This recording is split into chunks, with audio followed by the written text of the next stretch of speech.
If you scour the Rockies' 18 years of Major League experience, there has been nothing close to the Dominican native's performance this year. He is 26 and it's 17-3. It's frightening to think he may be just warming up in showcasing his uncommon talent. Today he looks for win number 18 and another spot in the Colorado record book.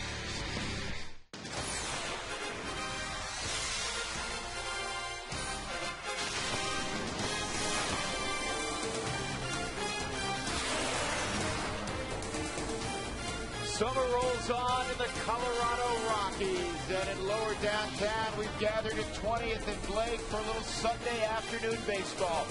The Rockies and the Milwaukee Brewers. Tomorrow, getaway day for the Rockies, and fine-tuning his delivery, getting ready for the Brew Crew is number 38, Ubaldo Jimenez. The club record for wins in a season is 17. Ubaldo sitting on 17 right now against just 3 defeats. Good afternoon, everybody. Thrilled you're with us. With Jeff Houston, I'm Drew Goodman. The Rockies trying to break that pattern of win one, lose one, win one, lose one. Last night, unfortunately, they were on the downside in 10 innings, 5-4. The good news, they hand the baseball off to the aforementioned Jimenez. It's pretty nice to have him in your back pocket because he has been the guy who had the horse for the Rockies all year long. And unfortunately, at times, he's had to stop the losing streaks. But today, he's going for his 18th win. So far at home, he's undefeated. That's a good thing. A chance to do it in front of his home crowd here. And Ubaldo's just been special. 13-1 after a Rockies loss. His last 3 starts, he's gone 7 innings, given up only 1 earned run. Looks to improve on that again today here at home. But Ubaldo is just, every time you talk about this guy or you look at him, you talk to other people coming in and watching him, they keep marveling at how he's really turned the corner, how he's been the guy that you can go out there and you can count on to be the horse for you. And every team needs one. And it's a good thing the Rockies have him. Well, we've said this too many times this year. The disappointing part of what you just broke down is that too frequently he is pitching after a loss. Yeah. Again, that is the situation today. And hopefully he gets them headed west after the ball game today on a winning note. We'll take a look at the get that sunscreen on. We'll take a look at the Rockies' remaining schedule when we return.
And Brewers, it is getaway day tomorrow for the Rockies. They'll begin a series in Los Angeles on Tuesday, and with 46 games remaining, the Rockies have a couple of more ball games on the schedule left at home. That is good news, but the Rockies are really playing chase. Well, yeah, and you play 33 out of your next 44 games against teams in the National League West, including 12 against the Dodgers, 9 against Arizona, 6 against both San Francisco and San Diego. So you have an opportunity at least to play some teams that are ahead of you or behind you, where you have a chance to beat them and maybe gain a little ground. But they're going to have to start playing better baseball. They got to go on a streak. Yeah, they have to. It's been talked about for a while. They're going to have to go on a streak. All right, it's time for our Wells Fargo player to bank on. Who do you have today? You know, I know Miguel's won for his last 23, but just what he's been able to do at home. 9 out of his 13 home runs are here at Coors Field. 369 average. I just have a good feeling about Miguel going into today's ball game. He's catching a ball, though, which he has done quite frequently this year. So he's my Wells Fargo player to bank on. All right, sounds like a good game plan. The Rockies will send Ubaldo Jimenez to the hill today in search of win number 18. That's never been done before in Rockies history. Come on back with us.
Quest high-speed internet. Get blazing fast speeds that won't burn up your wallet. Buy E470, drive E470 today and pay later with license plate toll, or get the lowest toll rate now with Express Toll. And by the Ford F-150, it's not just a pickup truck, it's a Ford F-150. Drive one.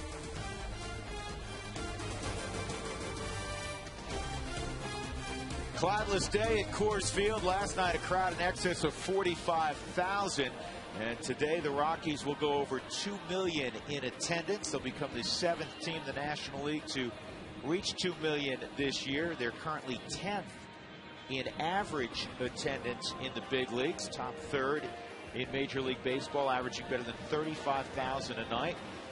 I know I speak for a lot of folks who come out here. It's a great experience, and thanks for coming out, because the Rockies hopefully will continue to be entertaining and produce a lot more wins down the stretch than losses. They'll need to do that, as we just showed, if the Rockies hope to play in the postseason for the 3rd time in 4 years. Ubaldo Jimenez collecting his final thoughts before leading the Rockies onto the field this afternoon.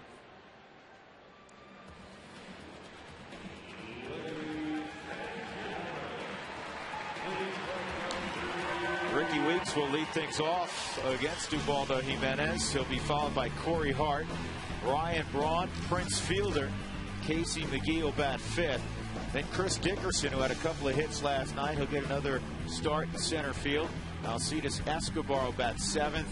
George Contreras, the former Boston Red Sox backup, will bat 8th behind the plate. And then left-hander Manny Parra. We checked the scouting report on Jimenez. One you should have memorized by now. Pretty much. 107th start of his major league career today for Ubaldo, going for team record win number 18. Fastball 92. We've seen it about 96, 97, maybe 98 lately. Curve, slider, changeup. And on that changeup, it's also that split finger that he likes to throw. Good thing, though. Nice, beautiful day today. Ubaldo during the daytime, 10-2 with a 1.97 ERA. And he's unbeaten at home. So good news for the Rockies. Eric Young in left field. Eric has started out there on 4 previous occasions this year. Dexter Fowler, excuse me, that's Carlos Gonzalez in center field. Ryan Spilborghs is in right. Stewart, Tulowitzki, Barmas, and Mora with Olivo behind the plate.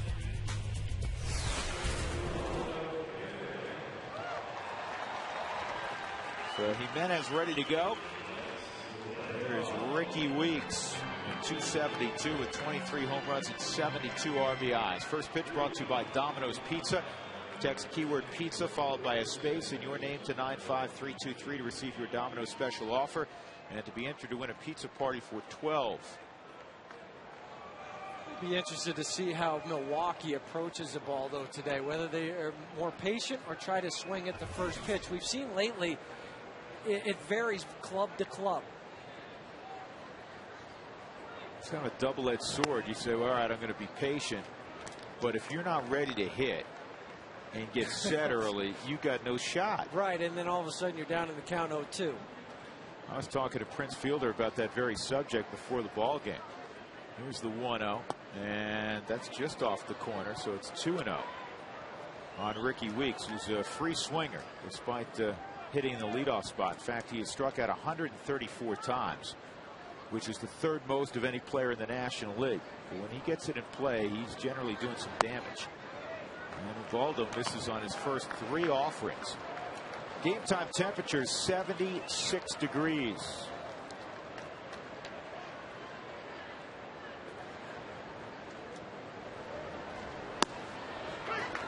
That's right there at 95. So give me over fastball, 3-0, 95. And not too many guys have the old automatic at 95. Ground ball back through the originator. A base hit for Ricky Weeks on a 97-mile-an-hour fastball. Weeks has been productive in this series. 5 hits now. Well, opening day at Miller Park in Milwaukee. Ubaldo Jimenez beat the Brewers that day, allowing 1 run on 8 hits in 6 innings. Just a small foreshadowing of things to come in the first couple of months of the season. And he was the National League Pitcher of the Month in April, and in May beat Giovanni Gallardo that day. Swung on a miss. Corey Hart is behind 0-1. Each of the last 3 starts for Ubaldo have been virtually identical. 7 innings, 1 run allowed, 4 hits. And almost the same number of pitches each time. 123, 118, 122. This is Pop Fallon out of play.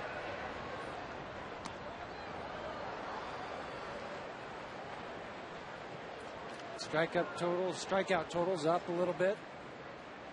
23 punch outs in 21 innings. It's the one sacrifice fly and that loss to the Mets. That was quick. Corey Hart's gone. Well, that was slider to start him off with and finish him off with the splitter. Good downward action on it. Corey Hart out in front of it. Might have lifted a little bit on the Hyundai cam right into the glove of Miguel Olivo. That'll bring up Ryan Braun. Braun scored the game-winning run in the 10th inning. He led off with a double against Houston Street in the 10th. Brought home by Casey McGee. Ball 1 on Braun. And with the 3 hits yesterday for Braun, his road average is now .346, by far the best road average in the National League. What is puzzling is that at Miller Park, which is a very good offensive park, he's hitting below 230. That's shocking to me because that is a good hitter's park. You have a good backdrop there to see the baseball. The gaps are fair. It's not like it plays extremely long or heavy air even when the roof is open there. He's hitting 224 at home with 7 home runs, just 26 RBIs. Joey Votto is next in terms of road batting average. Line drive foul. 1 ball, 1 strike on Braun. He's from Southern California, but he went all the way to Coral Gables to play his college baseball at the University of Miami. And in the off seasons there, he was tutored by Alex Rodriguez. A-Rod worked with them, especially after the conversion from short to third, and a broken bat single, and Weeks is going to go first to third. And there are 2 on here for Milwaukee against Ubaldo in the first inning. A broken bat right off the end for Ryan Braun. Now, if there wasn't a runner on first, Melvin Moore would have been back a little bit at first base, been able to get this ball. Just sawed that bat right in half off the Hyundai cam.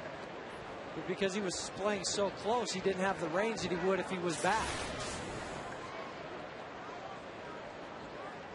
Now you have Prince Fielder, who the Rockies have kept quiet in this series. He's 0 for 7.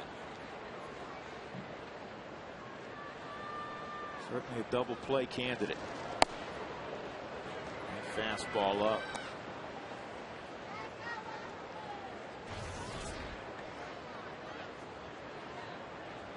You can't fall asleep with Ryan Braun over at first either. 13 stolen bases, only been caught 3 times.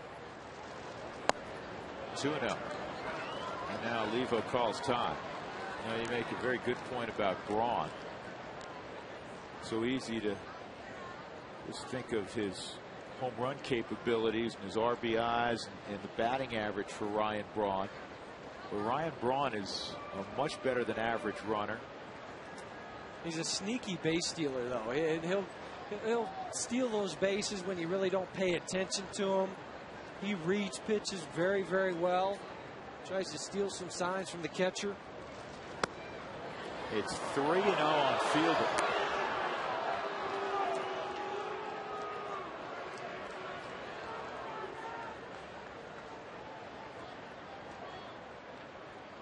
Well, none of these have been strikes. The last one looked as close as anything on the 4th strike zone. And that was way outside. So Baldo has created himself a problem here in the first inning. He's got the bases loaded, and the hottest hitter in the Brewer lineup is at the plate, Casey McGee.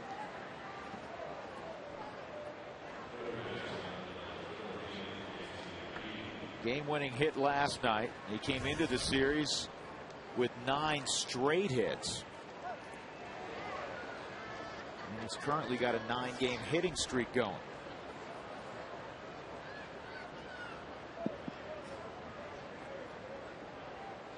Let's see if they try to work inside to Casey or work him away. And they went slider for a strike. It's 0-1. And the only reason I said inside is because the where he's hurt the Rockies has been balls that have been away from him, hitting him up the middle or to right center field. Casey and his bases loaded opportunities this year, 3 for 10. And this is a pop-up and foul ground that's going to land on top of the dugout or in that first row. 0-2.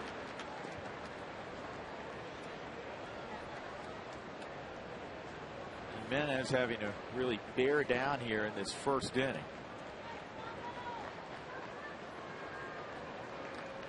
Let's hope for that get acquainted first inning where it's 10-12 pitches and you're quickly in the dugout. Not this time. 0-2 on McGee. Olivo has got the sign, and the fastball, see you later at 99. McGee kind of hung around, but that was all over the block. He's shaking his head. And Ubaldo shook from throwing the split and the slider to go to that fastball away. Hit his location, hit his mark perfectly. Southwest Skycam, nothing that Casey McGee can do but go back to the dugout, because that's strike 3. That was reminiscent of the 3-2, 99-mile-an-hour two-seam fastball he froze Juan Uribe on in the opening weeks of the season. Swung on a miss by Dickerson. And I point that out because our colleague, the former 20-game winner, Mike Krukow, after looking at that pitch, immediately remarked, that may have been the best pitch I've ever seen. That last one was pretty good. So Baldo's got a little bit of that anger in him right now, saying, you know what, this is enough of this. The 0-1, 0-2. And what's he gone to? Just 3 straight hard 98, 99-mile-an-hour fastballs. Hit it if you can.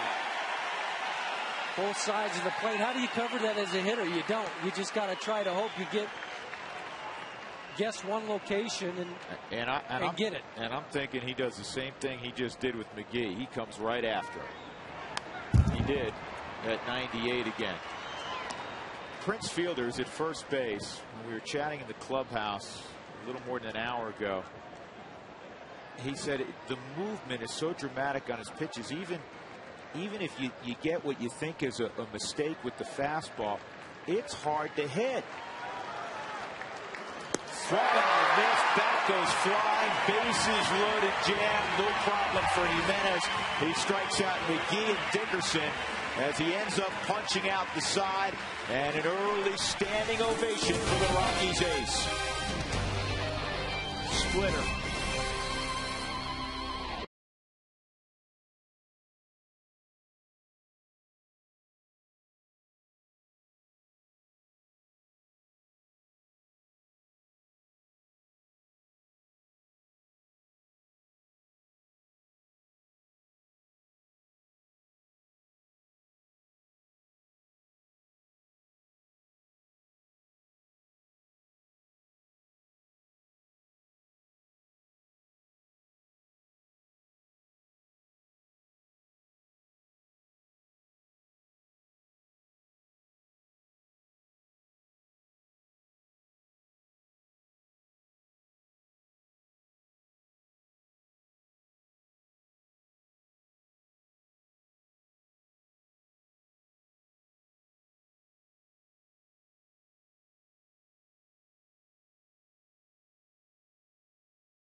Offensively, Eric Young Jr. was 1 for 5 in the leadoff role last night. Will be leading off this afternoon. The rest of the Southwest batting order for Jim Tracy. Spilborghs will bat second. He's hit everywhere in the lineup this year. Cargo and Tulo, they're fixture 3 and 4. Melvin Mora fifth. Ian Stewart riding a 7-game hitting streak. Then Miguel Olivo, Clint Barmas, and the pitcher Jimenez. Let's take a look at the scouting report on Manny Parra, who began the year in the bullpen and now working out of the rotation. Not a real pretty record or ERA. Fastball set right at 92 miles an hour, maybe 93. Splitty, and he's showing that more to left-handers now. He didn't do it earlier in the season, but he is now. As you mentioned, as a reliever in 17 games, he had an ERA of 3.75. As a starter in 14 starts, 2-6 with a 6.01. And the fastball at 91 is too tall. Ball 1 on Ewott.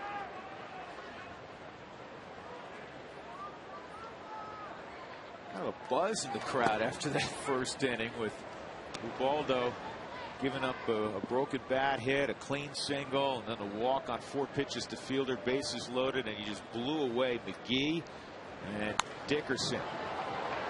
He's fouled off. And the thing about all of that, and all of that mess that happened, and then the 3 strikeouts, he still only threw 22 pitches. Yeah. And so that's the good news. Yeah, it could have been a lot worse.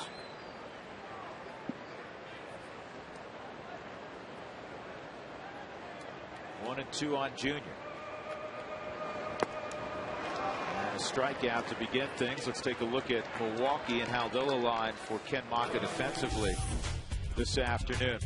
Ryan Braun, Chris Dickerson, Corey Hart in the outfield, McGee, Escobar, Weeks, and Fielder. And the only change is George Gutierrez is doing the catching instead of Jonathan Lucroy. 1 out, Spilborgh's at the plate.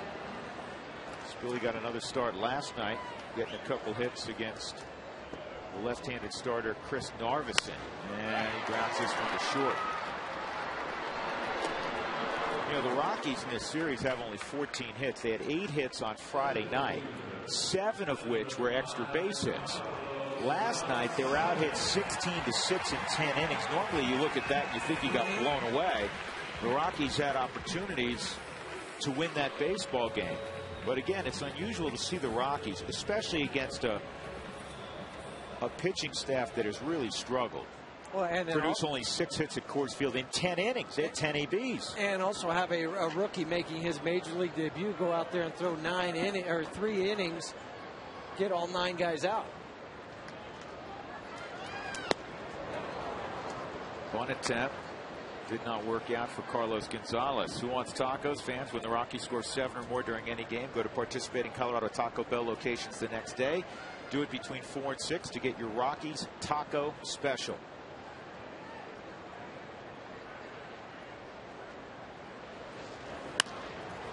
And a strong start for Parra. We'll go to the second inning, no score.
Take a look at our Toyota Diamond Details, brought to you by your neighborhood Toyota stores. Major League ranks among parks.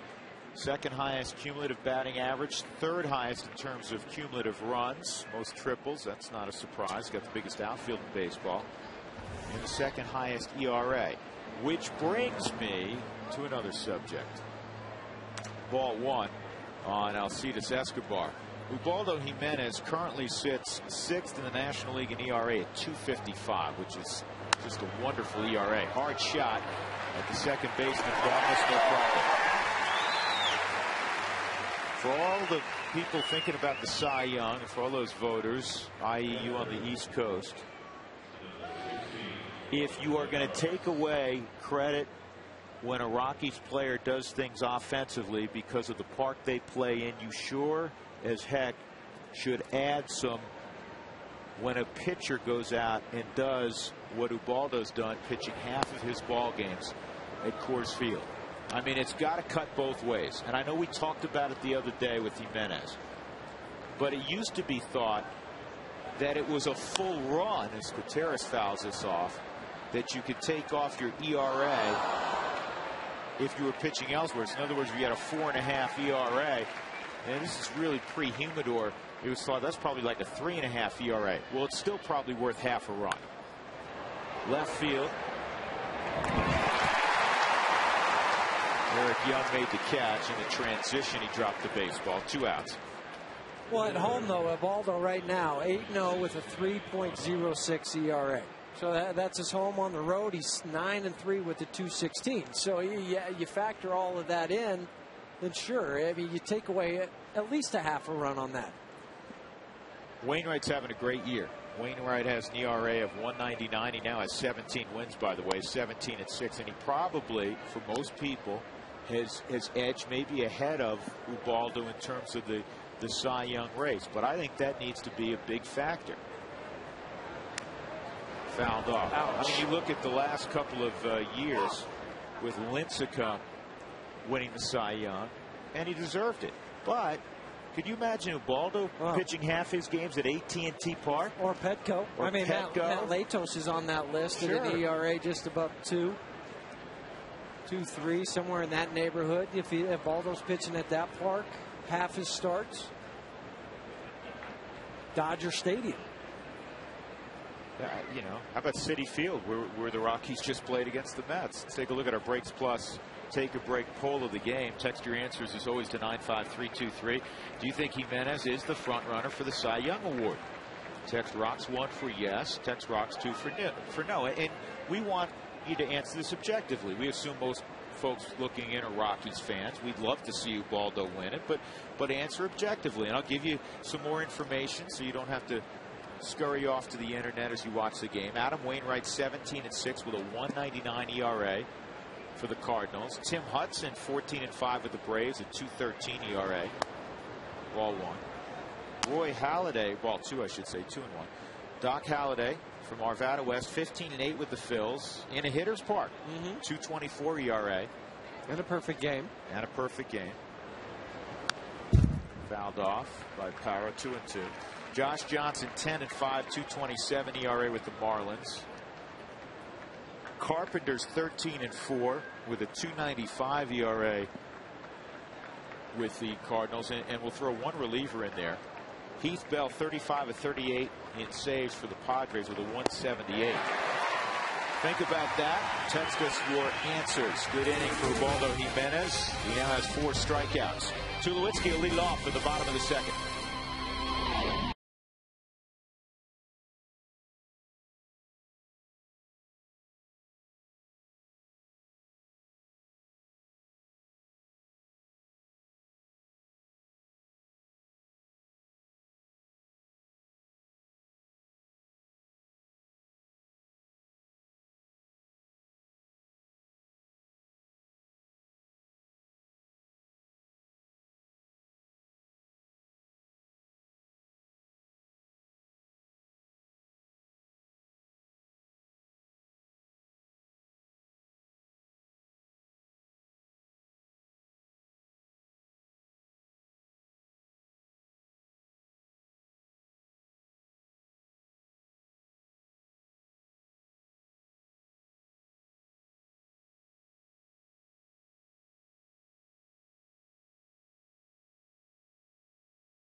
side may go.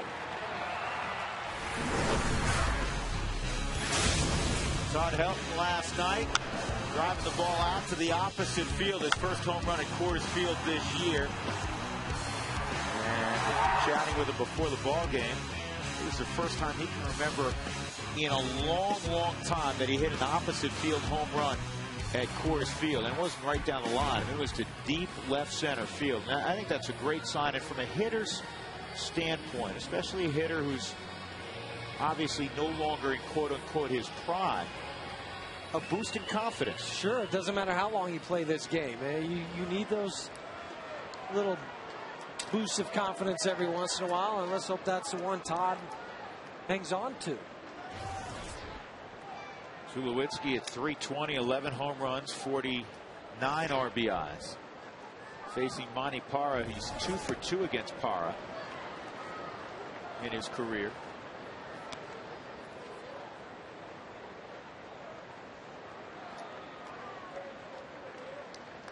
Outfield very deep. Chris Dickerson, one of those center fielders who doesn't play shallow. He plays deep. And that's a base hit up the middle.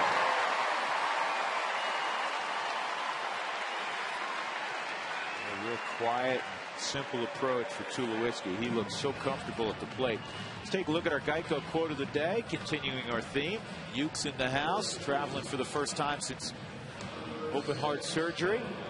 If a guy hits 300 every year, what does he have to look forward to? I always tried to stay around 190 with 3 or 4 ribbies, and I tried to get them all in September. That way I always had something to talk about during the winter. Great strategy.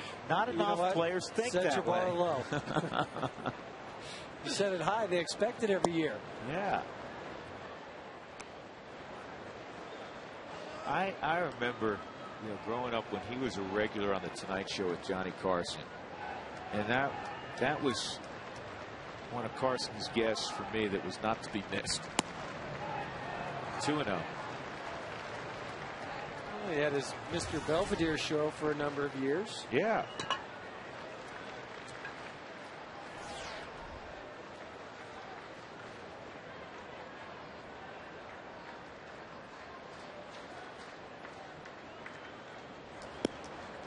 And that's outside. It's 3-0 on Melvin.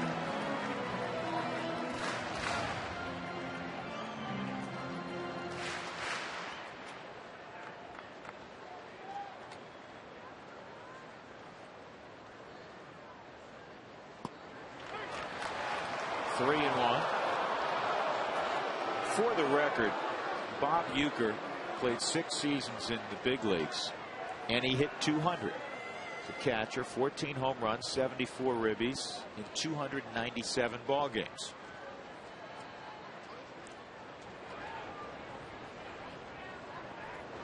So it actually could be called the Uecker line instead of the Mendoza line, right? Yeah, and I think more people would recognize that name than Manny Mendoza. Mary Mendoza. Yeah, he was a 212.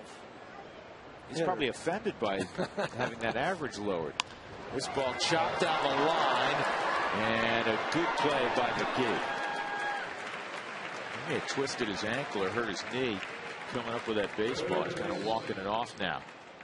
Well, he had knee surgery in the offseason to clear up a little debris there. Maybe that just tweaked it. Chopper right down the line. He slides over, gets up, makes a strong throw to get Melvin Mora by a couple steps. If he didn't catch this ball's down in the corner. It's at least a double. Maybe Troy scores. Well, Ian Stewart quietly every night's throwing out a hit or two. 7-game hitting streak for Stewart. Hitting at .289 since the All-Star break. Over his last 13, he's hitting .359. RBI opportunity for Stewart.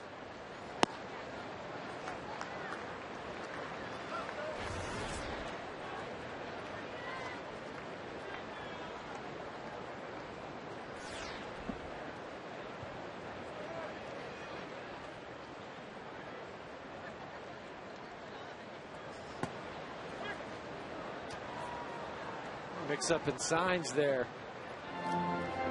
Immediately, Gutierrez came out. He thought that was going to be something else, and it was a fastball. A lot of times you'll see that whenever there's a mix-up and it's a fastball instead of a breaking pitch, that ball will go back to the backstop.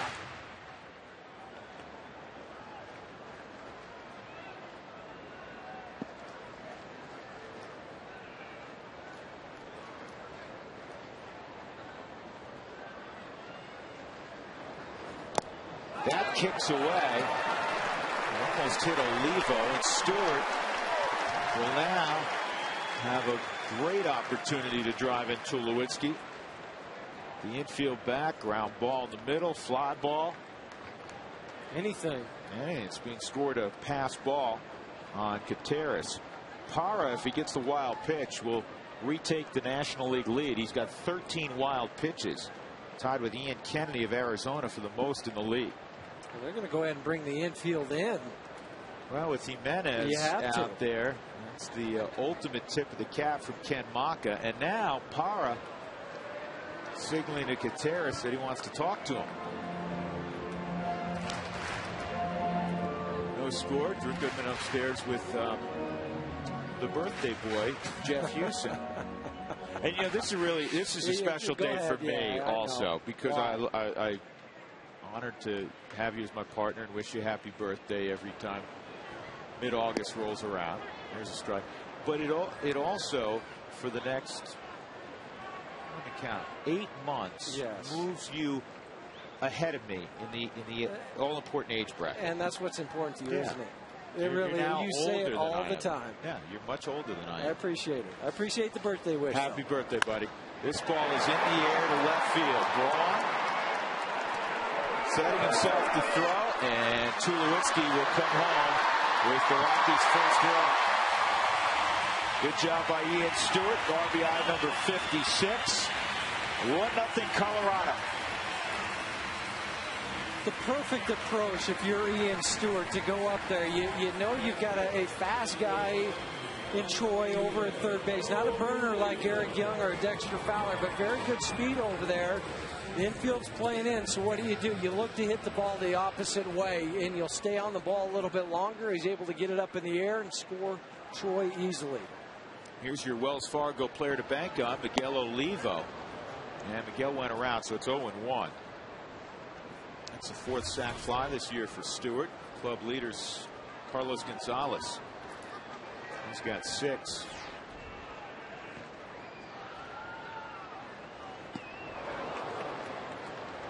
Oh, 2. Well, it was nice to get that wild pitch too in that mix, that bat with Ian Stewart there.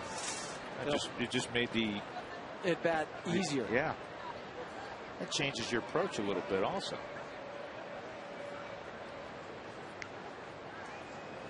Curveball, strike 3.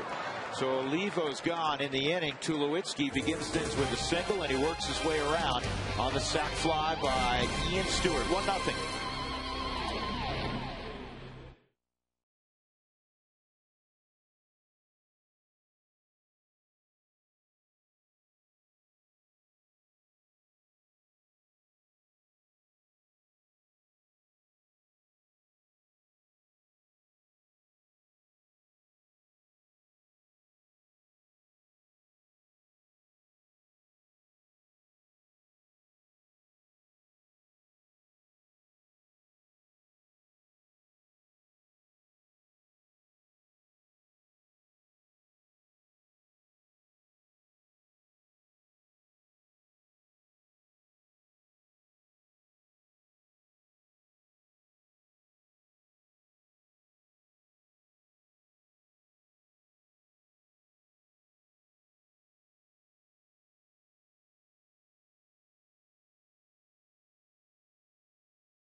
AT&T. Find out what's possible with the nation's fastest mobile broadband network. AT&T, rethink possible.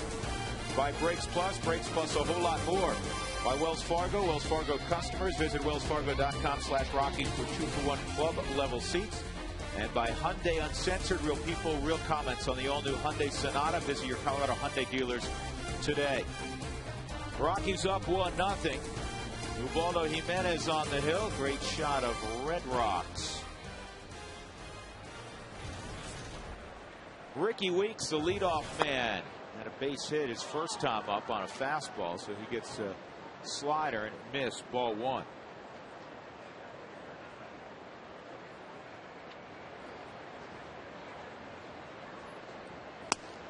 Swung on and missed on Ricky Weeks. Weeks is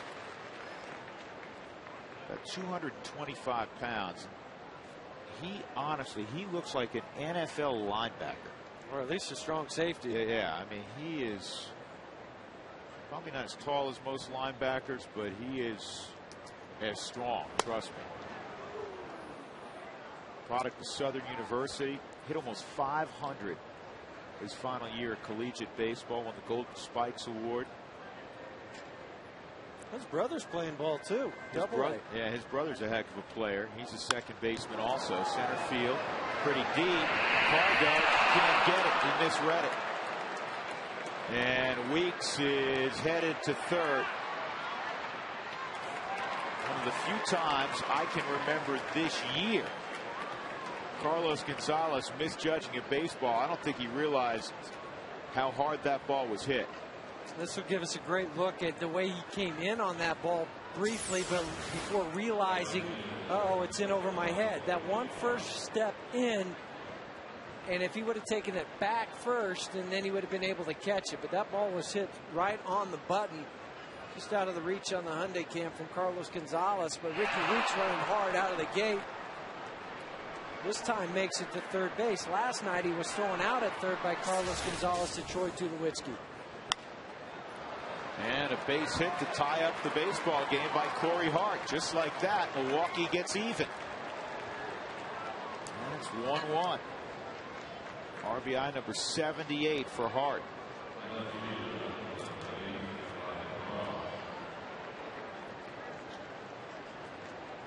Nobody out. Hart at first base for Ryan Braun, who punched a broken bat single through the right side of the diamond in the first inning. Jimenez pitched out of a bases loaded jam in the first, striking out the side in the process.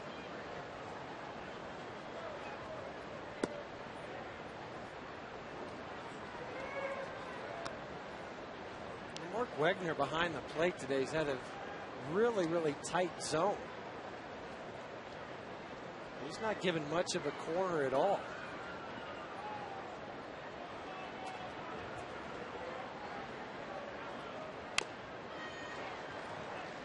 Ball, 1 strike on Braun. Hitting .442 in the month of August. There's only one player in the National League with a better average through the first 14 days of the 8th month on the calendar, and that's Albert Pujols hitting .447. You know, a guy we saw in Miami, a young player that's really come on, Mike Stanton. He's hitting .425 this month. 4th in the league in the month of August. Is unfortunately a guy that won't have another at bat this month or the rest of the year, Chipper Jones. Yeah, that's unfortunate. Torn ACL. I like that Stanton kid though. He was fun to watch when we were down in Florida, just his size and being 20 years old and being as far along as he is.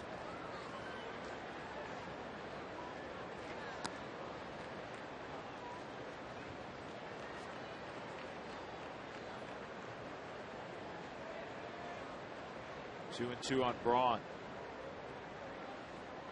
You know, hit into a 4-6-3 double play in yesterday's ball game. See if Hart's moving here. Not going. And another base hit. Eric Young knocks it down, and Braun's going to go to second. Second and third, nobody out. That's 3 balls that were hit very hard to begin this inning against Ubaldo Jimenez. Fielder coming up. A hanging slider from Ubaldo. Just stayed center cut, no depth to it at all, and Ryan Braun hit it hard to left field. Mike Young tried to go over and stop it, just knocked it down. He should have come up and thrown to second base, maybe at least put it in the back of Ryan Braun's mind to stop and hold him to a single.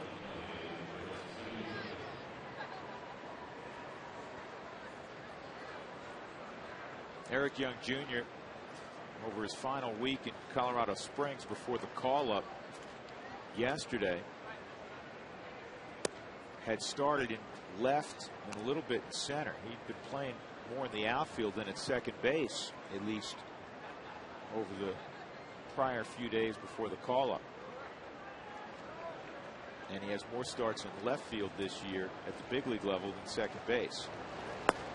That's a strike on Fielder, 1-1. Fielder walked on 4 pitches his first time, so that's the initial strike he has seen in this ball game. Second and third, 1-1 ball game. Nobody out.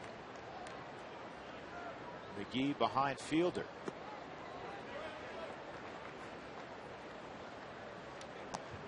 Let's take a look at the Amica hit zone on Prince Fielder. Amica, it's not how you're covered, it's how you're treated. He really likes the ball inside on him.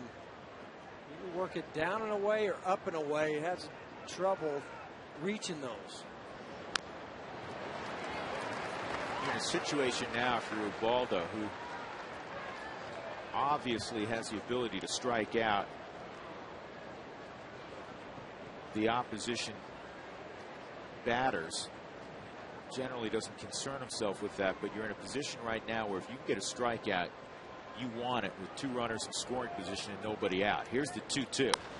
And that is just foul. Man, getting his head around quickly was Jerry Meals. And honestly, from up here, and Jerry's much closer than we are, I thought that was on the line. I thought it was too. But Jerry played that perfectly as an umpire. You stay to the foul side and then turn to make sure that you have the look while it's still in front of you.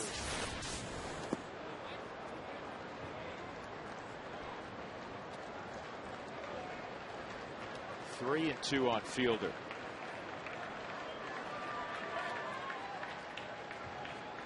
Try to elevate a fastball on him. Well, it's got you got to assume it's going to be the fastball. Maybe you don't assume that, but Fielder's got to assume it. Fastball away. Ground ball up the middle, base hit, and that's going to drive in 2. And now the Rockies trail 3-1. 4 straight hits in the 3rd inning against Ubaldo Jimenez, and the first knock of the series for Fielder. And he has RBIs 60 and 61, and an early visit from Bob Apodaca, who most of the time when Ubaldo's out there more or less gets the afternoon off. We just showed the Amica hit zone a moment ago. The ball was up, but this one was up and away from him, out of the 4th strike zone. He just was trying to put the ball in play. That's all he was doing, but strong enough to get it past the diving Troy Tulowitzki.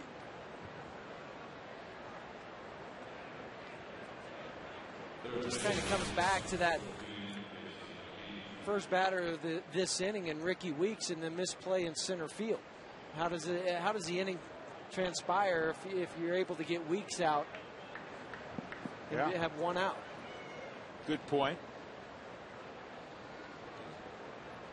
That's fair, and of course the other side of it is, you give Weeks credit. It wasn't a pop fly that should have been caught, and it ends up being a triple. He smoked that ball. Well, and then the other thing too is Ubaldo's made a couple bad pitches. He made the hanging breaking pitch to Braun, and he hit it. That ball was up to Fielder. This is a good lineup. The first 5 in this lineup are as legit as any 5 you will face in baseball. They lead the National League in home runs by 11. They have 142. Cincinnati has 131. They're second. They're second to the Reds in runs scored. The reason they begin the day 8 games under 500 is their pitching staff outside of Giovanni Gallardo has been bad. They walk a lot of guys. Their ERA is high. Their hits per 9 inning is very high. Anywhere you look on the list for the Brewers starters, and they're 14th, 15th, or 16th in the National League. This could be two, though. You'll have to quote me. It still does. The ball was not hit that hard, yet the Rockies turned it over easily. 6-4-3 as McGee hits into the double play. That'll bring up Dickerson with nobody on and 2 gone.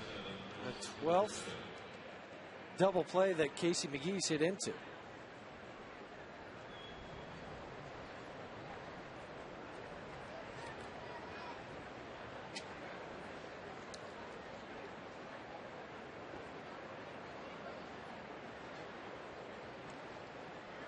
Dickerson struck out with the bases loaded to end the first inning. He takes a breaking ball for ball 1. There are only 4 days left until the Rocky Mountain Raffle's 3rd prize drawing. The entry deadline is Wednesday, August 18th. Go to RockyMountainRaffle.com. Sign up for your chance to win $10,000.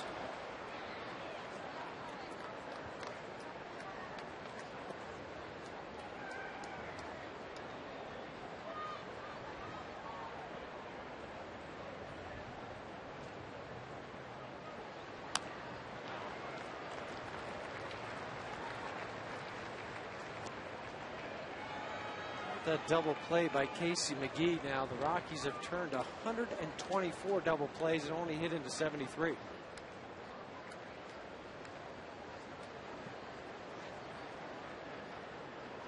One and 2 on Dickerson, and he's gone. Productive inning for Milwaukee. Triple, single, double, single. 3 runs against Ubaldo Jimenez, and the Rockies trail it 3-1, middle of 3.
Will lead things off against Manny Parra. And Parra has not pitched well as a starter, and particularly of late he hasn't pitched well. His last 6 starts, drew 0-4 with a 7.44 ERA. That's not good. The league hitting almost 300 against him. Rockies got a run last inning. Tulowitzki scored on a sac fly. And Barmas committed early. It's 0-2. Stewart got the RBI last inning. Everything points to the Rockies having a big day offensively. We mentioned the ERA of about 7.5 over his last 6 starts. How about Parra's road record in his career? 12-18 with a 6.37. And against the Rockies in his career, 0-2 with a 6.17. Brewers are not sure what to do with him either. They don't know. Do you start him? Do you relieve him? If you let him go, talking to some scouts, they were shaking their head too. And they said they remind him a little bit of Jorge De La Rosa when De La Rosa pitched for the Brewers. When Jorge was there in 04 through 06. He was 4-7 with the 6.23 ERA. So now all of a sudden they're afraid to let him go because they see the success that Jorge's had. Strikeout of Barmes. 1 out. That'll bring up Jimenez. Today's Kid Question brought to you by Promoting Responsible Fatherhood. Be there for your kids. It matters. Let's send it down to Alana Rizzo. All right, guys, thanks very much. Right outside the Coors Clubhouse, I'm with Greg and Tanner Patrick, and Tanner is 8 years old, and he has a very insightful question for you. Go ahead, Tanner. Can a right switch hitter come up to bat right-handed, get a few pitches thrown to him, and switch to left-handed? All right, perfect question. So basically, can a switch hitter switch sides of the plate in the same at-bat? Very good question, Tanner. We'll go ahead and let the guys inside answer that one for you. Well, you know, Tanner, that's a great question, but yes, he can. He can go up there and decide the middle of his at-bat, you know what, I'll feel better if I hit from the other side. Go ahead and switch to the other side of the box.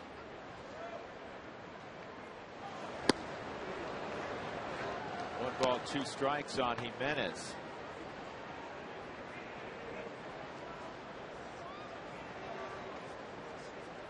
Parra has struck out 2 in a row. He has struck out more than a hitter an inning, which supports your point. That's why they're afraid to give up on him, because pretty good indication of good stuff. Safe. You know, it's not surprising. The reason I say that, he had 4 errors coming into today's ball game. That'll be 5 now, and that'll tie him with Randy Wells of the Cubs for most errors by a pitcher in the major leagues.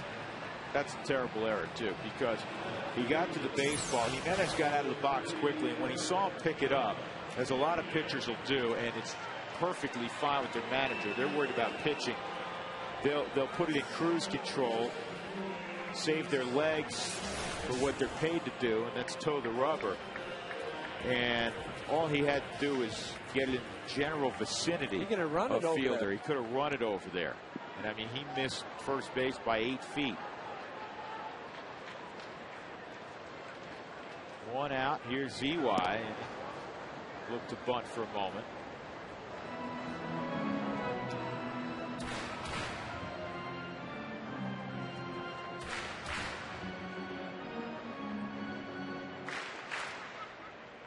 I still like the idea of maybe dropping a bunt down too. This is looped to right, and it's going to drop. Jimenez kind of had to go halfway or so to make sure Hart didn't get to the baseball. So now you have 2 on for Ryan Spilborghs. Was able to fist this ball was Eric Young Jr. out to right field. Zimmer out of the hand. And the Hyundai Cam got jammed a little bit more towards the label, but pulled the hands in enough, had enough barrel to drop it in. Now Ubaldo has to sit and kind of read it, and read it perfectly as far as getting about halfway there, but still have a little bit of momentum going towards second base.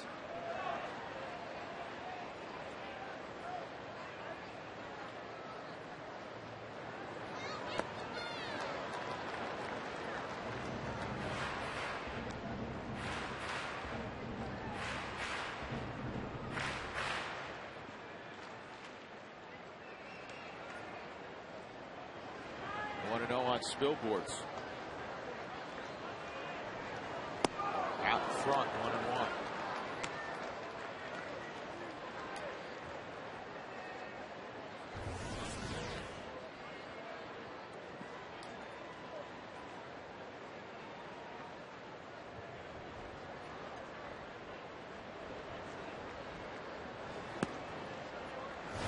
People looking in at home and saying, you know, how come Ubaldo didn't sprint the whole way?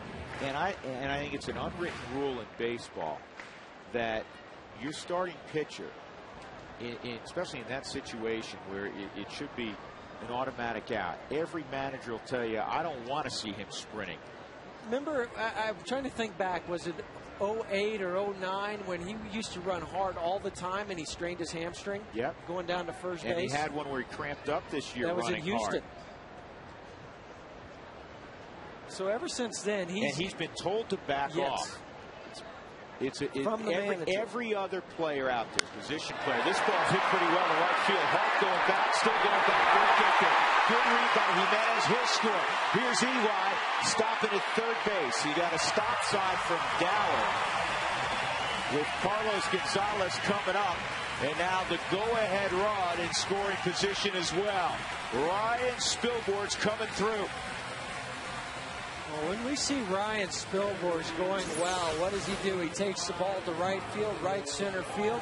He takes that one down and away from him. Late kick, get that foot back down, and then the follow through and all his weight transfer going that way. Drags the barrel of the bat just a little bit. Hits it over the head of Corey Hart off the auxiliary scoreboard in right field. And Carlos Gonzalez, opportunity now to tie the ball game back up. Coors Field his last 24 ball games hitting well over 400 at 422. Inside ball one. So the Rockies trying to take full advantage of that throwing error by Manny Parra. Otherwise, Parra has 2 outs and nobody on. Instead, Rockies have runners at second and third. They're within a run with just 1 out.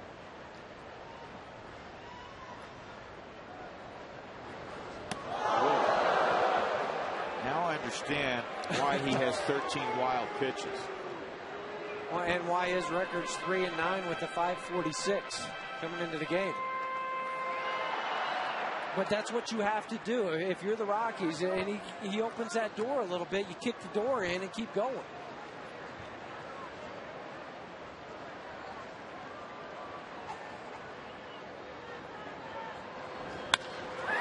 Third to second, it'll bring the run home. Weeks did well to get to the baseball, tied up again at 3.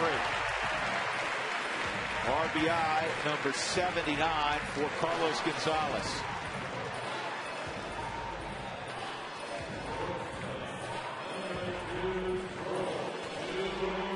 Hit that ball right on the button.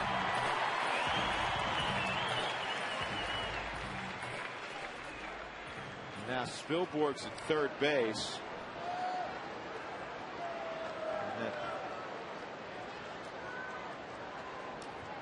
Affinity for the wild pitch comes into play. Swung on and missed by Tulowitzki. A single his first time up. He's 3 for 3 lifetime against Parra.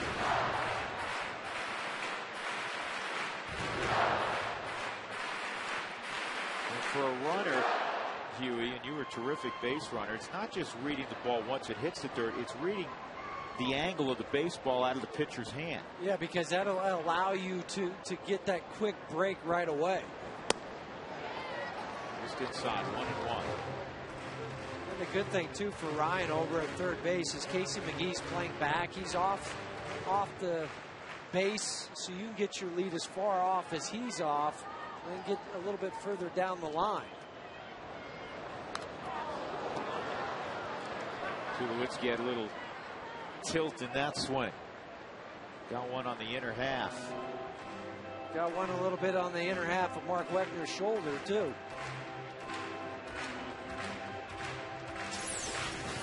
Not a whole lot of protection on the shoulder pads of the umpires. He's tough. He's ready to go.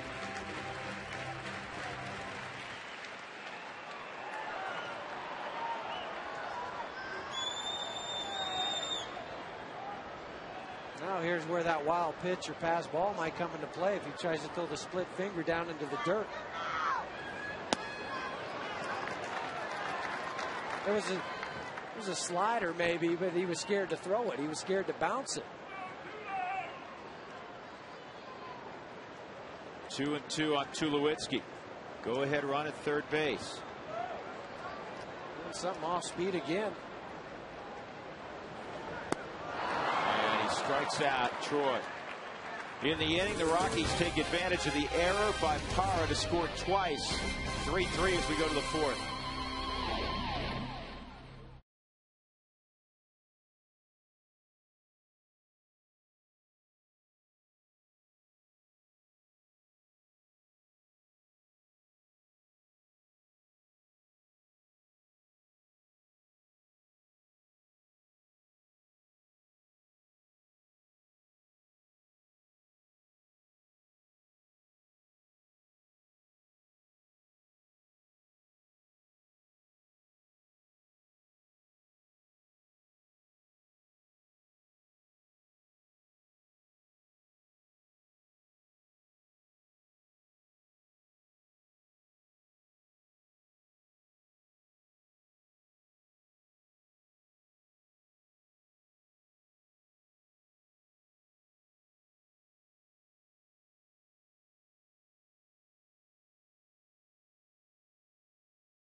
At 40% more for your gold. Here's Alana.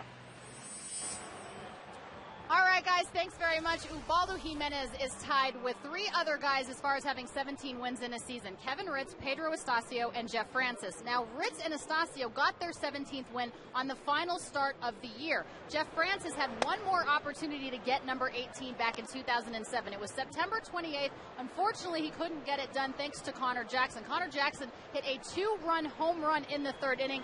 Jeff Francis didn't get the win. Ubaldo Jimenez, of course, has many other opportunities to get number 18. Hopefully he does it today.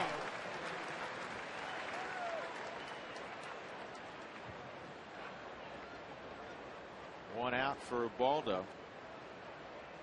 It's shooting 1-1 count.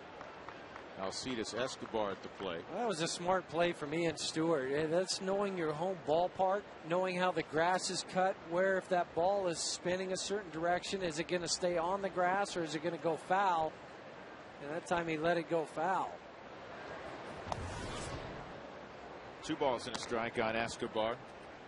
Well, one more look for the play on the bunt by Escobar. It's on the grass, but it has that sideways rotation. He understands that if he tries to field that, he's not going to be able to throw him out. Let it go foul, touch it.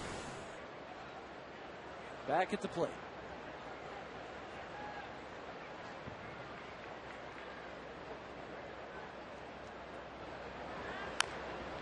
Two-two's fouled off. Well, Escobar does have the 3rd most hits among National League rookies, trailing only Gabby Sanchez and Starlin Castro of the Cubs. Castro didn't come up until well into May. One of the few bright spots for the Cubs this year. Might be the only one.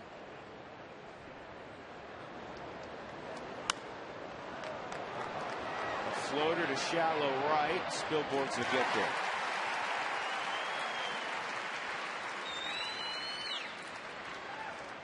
One out. That'll bring up George Gutierrez. Here's our AT&T trivia question. How many current franchises do not have a 20-game winner in their history? You know, the Rockies are one. 20-game winners, not nearly as frequent as they were in the 60s and 70s. Going back even before that, there were 4-man rotations. A long time ago when there were 3-man rotations. The starter stayed out there a long time. See a lot more no decisions now in this day and age of specialization. 7-man bullpens. 2-0 on Gutierrez. 3-0.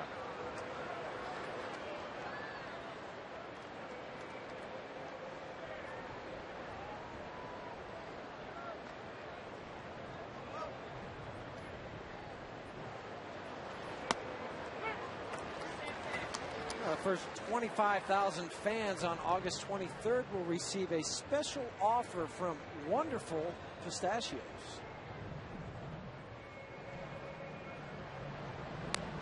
Three and two. A few years ago, they moved the deadline to sign draft picks in the junior amateur draft. Used to be a calendar year. Yeah, they moved it to August, and so now the deadline is rapidly approaching. That's strike three. Teams have about 24 hours now. It's 12 o'clock Eastern time tomorrow night to sign your draft picks. Last pitch from Ubaldo after falling behind in the count to Gutierrez 3-0. He's able to work back, and just an outstanding frame from Miguel Olivo. He turned his wrist just a little bit to allow the umpire to see it. In the air to Mora. 1-2-3 inning in the fourth for Jimenez. So the Rockies and the Brewers tied at 3. Mora will lead things off in the bottom of the fourth.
Year.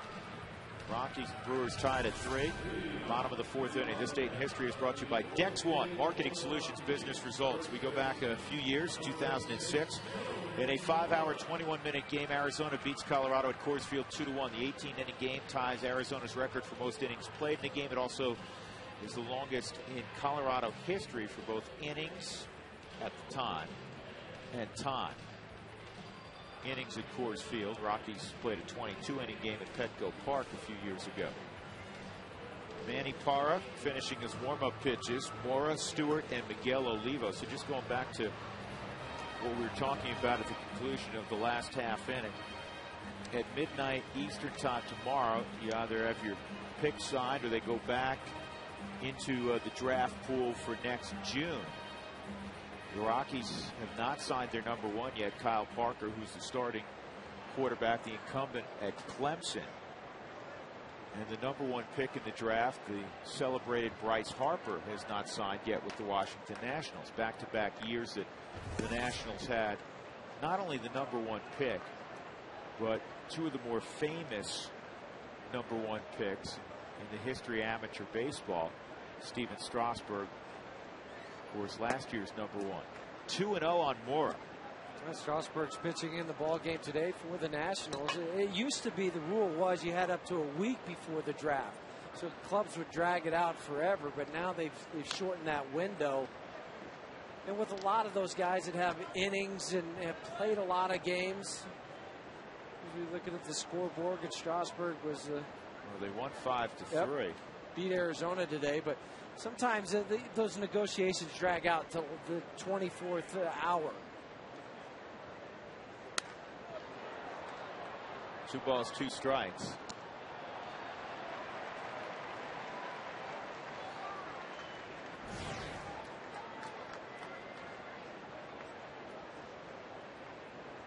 The win went to Clippard in relief. He snaked another one, huh? Yeah, he's 9-6 now. And this is a pop fly to center field. Dickerson waiting, out number 1. I'll bring up Ian Stewart. Let's answer our AT&T trivia question.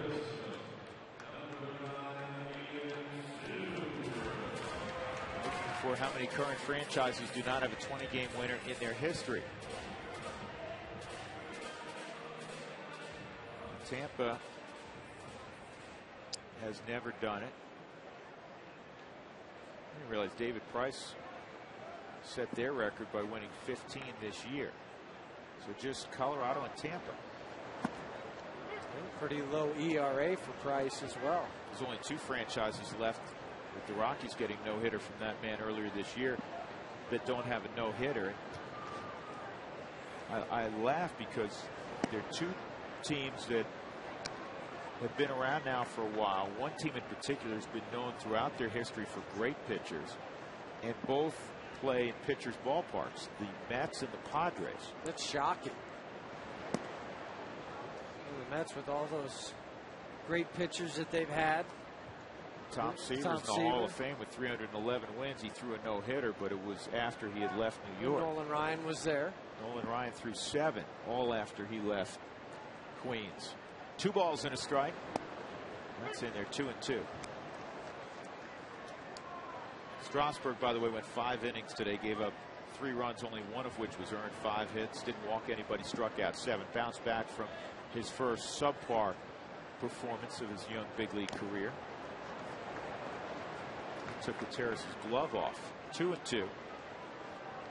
Stewart an RBI in his first at bat on a sac fly to left.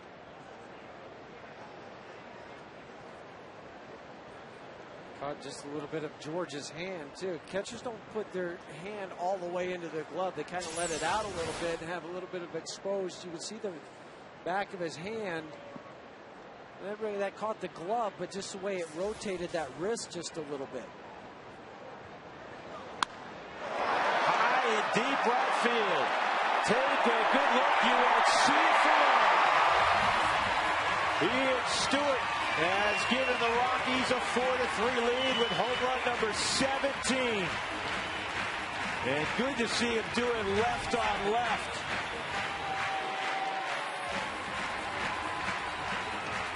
It's his second home run this year against a left-handed pitcher.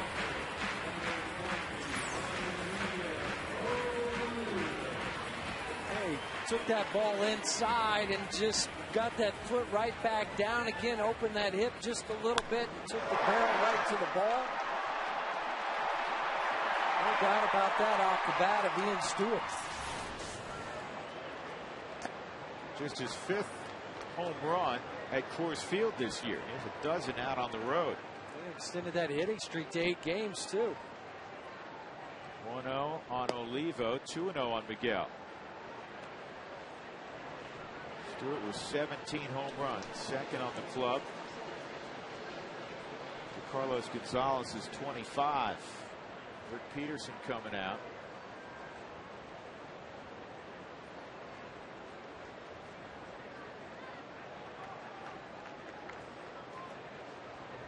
It's giving Ian a little bit of confidence. Jim Tracy starting him the last 2 games as well against left-handed pitching. Well, you're going to start at one corner. You're going to start somebody who hits from the left side, and he is not going to run Todd Helton into the ground. He's going to be very careful where he plays Giambi. He's also going to be mindful of Jimenez on the mound, putting together the best defense in the infield that he can, even if he's going to sit down Helton. That means Moore's got to play one of the corners. So Stewart plays third. Yeah, but it's 2 starts in a row for Ian Stewart. Instead of playing maybe Melvin Moore last night at third base, Todd at first base, and then going again today with Melvin over at first. Good point. 2 outs. And that'll bring up Barnes.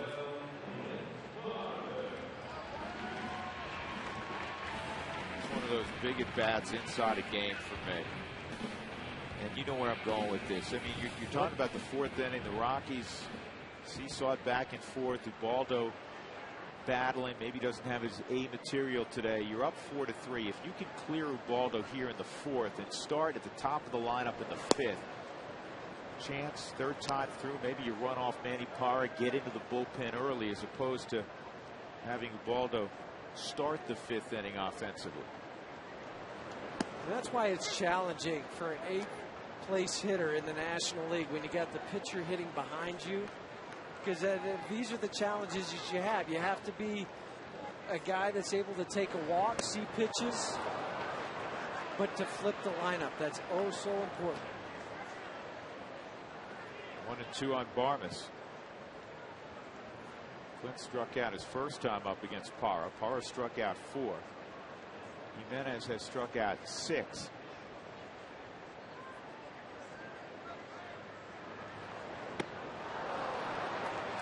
Not going to happen this time.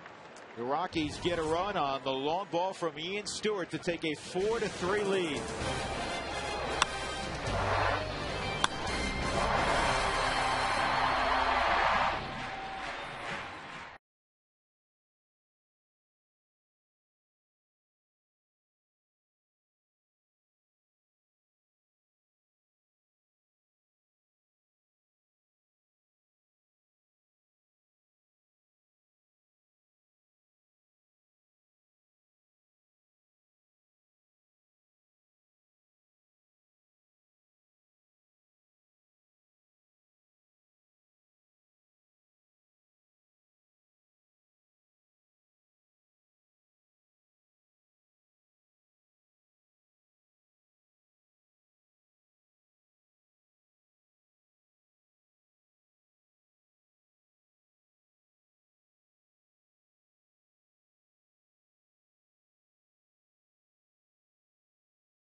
For 2-for-1 club level seats by Xfinity. Learn to advertise your business on cable.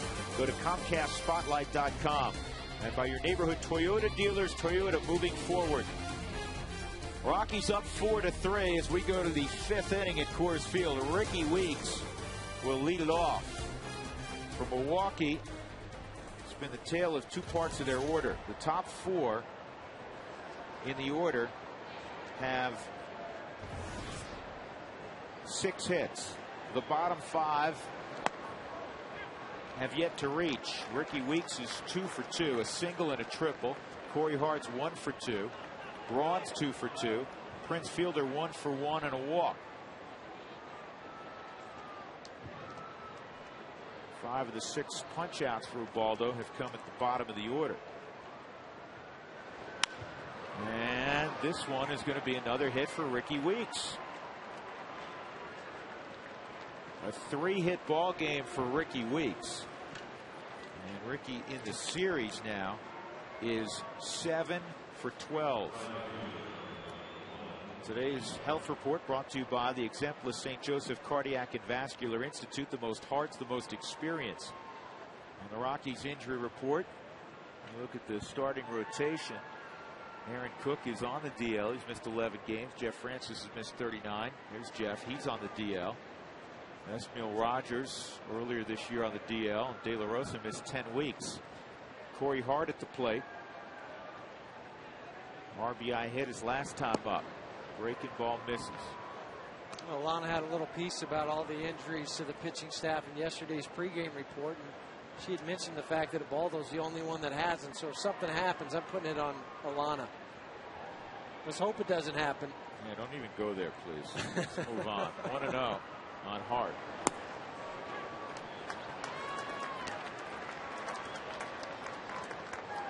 Maybe 6 miles an hour on that fastball from Jimenez.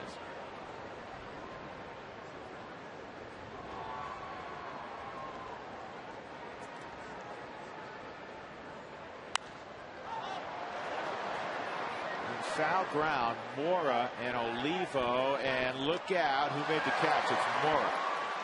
I heard somebody yell, "I've got it," but I couldn't tell who it was. And what you have to do as a first baseman, you keep going, and you're the one that's an easier play for you, but you have to call it more than once. You have to call it 3 or 4 times, because you each might be saying the same thing, but if each of you only call it one time, it could be at the same time and nobody knows who's got it. Melvin, with the bigger glove, was able to reach higher than Miguel.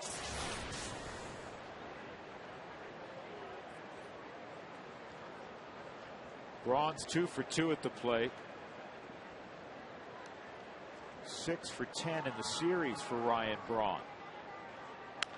Pulled to third, and it's past Ian Stewart. And Ricky Weeks will go first to third, and a smart decision that time by Eric Young Jr. throwing behind to Clint Barmes to make sure Braun, who took a wide turn, didn't move up. It's either going to be a double play or it's going to be a hit. Pitch that was up, it was off speed. Ian Stewart dives for it, just goes underneath his glove.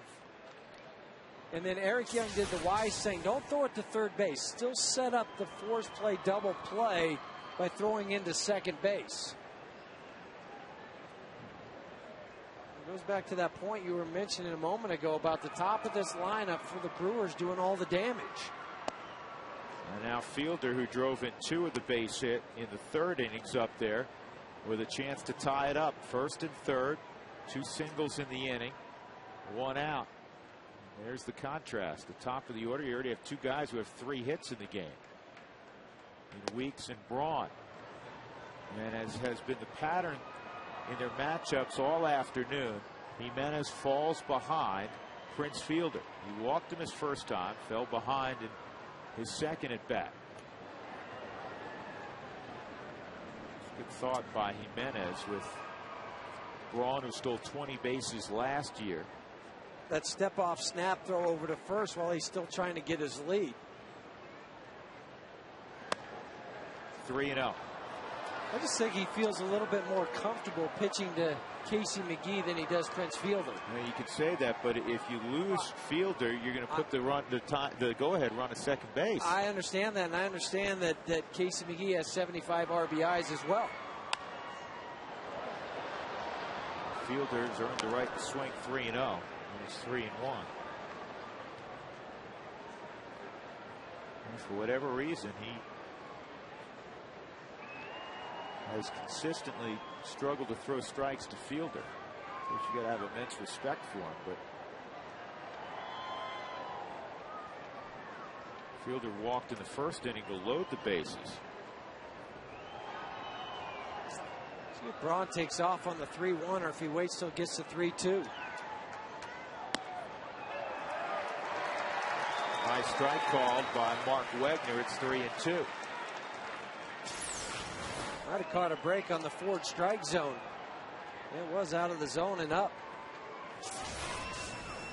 But that was pretty close to that pitch that he got a base hit on back in the third inning. Yeah, you're right. 3-2. And it is a foul ball. I like the way Melvin tried to position his body to make it look like it was a fair ball.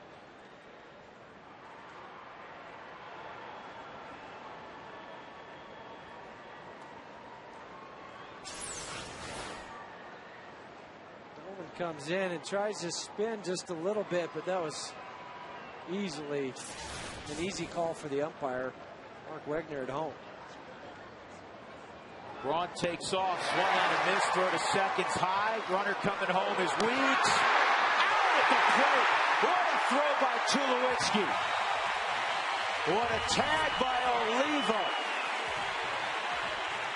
Weeks arguing. Ken Maka will continue the argument. Tulowitzki cuts down Weeks, trying to score on the double steal. First the throw from his knees from Miguel Olivo out to second, and then the relay throw back from Troy to get Weeks at home. Watch how athletic this play is by Tulowitzki. High throw.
What a throw by Tulowitzki, and you may have seen it as we went to commercial break, and we'll show it again.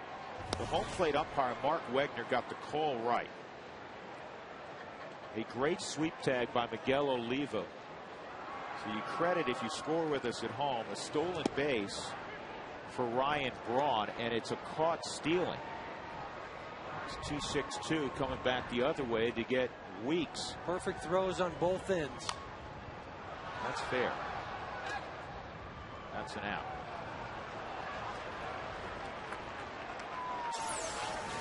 Well, first you have to worry about the strikeout, and then thrown over the top of Prince Fielder. Troy comes with the strong gun back to home. Right on the money to Miguel Olivo, positioned perfectly. The sweep tag got him right on the back. The Southwest Skycam will be a much better look. Kind of blocked him just a little bit, got him with the sweep tag before he got on the plate.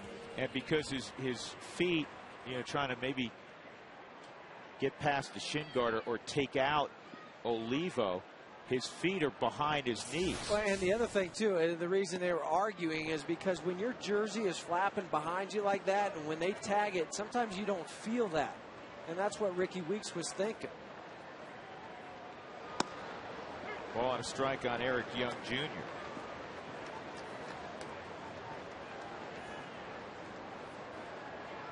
1 for 2. EY scored his last time up. 1-2.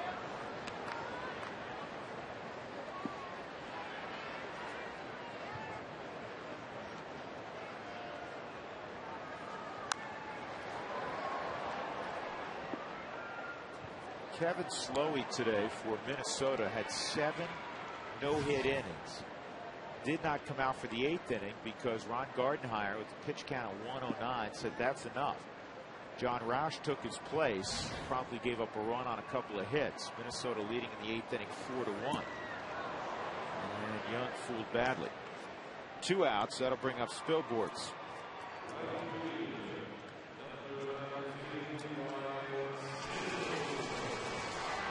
Repair that chip in your windshield. Call Safelite Auto Glass, 303-287-5000, online at safelight.com. Spilborg's a double and a ribby his last time. He's 1 for 2. Well, at least Minnesota still has the lead, or else Ron Gardner would be being second guessed right now. Only at 109 pitches. Minnesota continues to play good baseball. Trying to sweep the A's. Just put another run up for Oakland. It's 4-2. Two-game Atlanta beat up the Dodgers 13-1 at Turner Field today. And in the second inning, the Giants leading the Padres 4-2. San Francisco just 2-8 this year against San Diego. San Diego stranded 16 runners yesterday.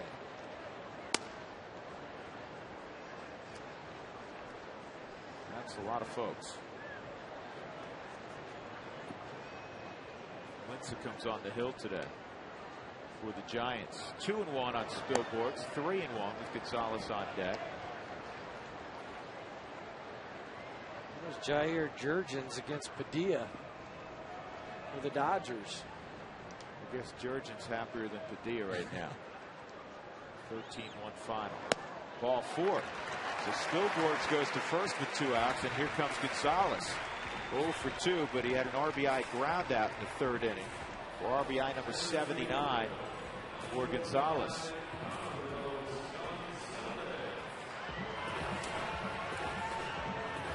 That RBI ground out, though, he hit that right on the button.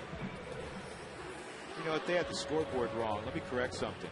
The Giants trailing the Padres 4-0 in the middle of 2.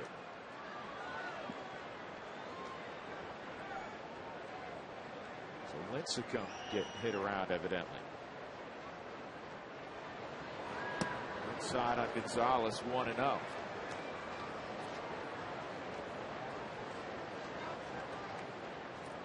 Tried to work Carlos in more this series than what we've seen recently.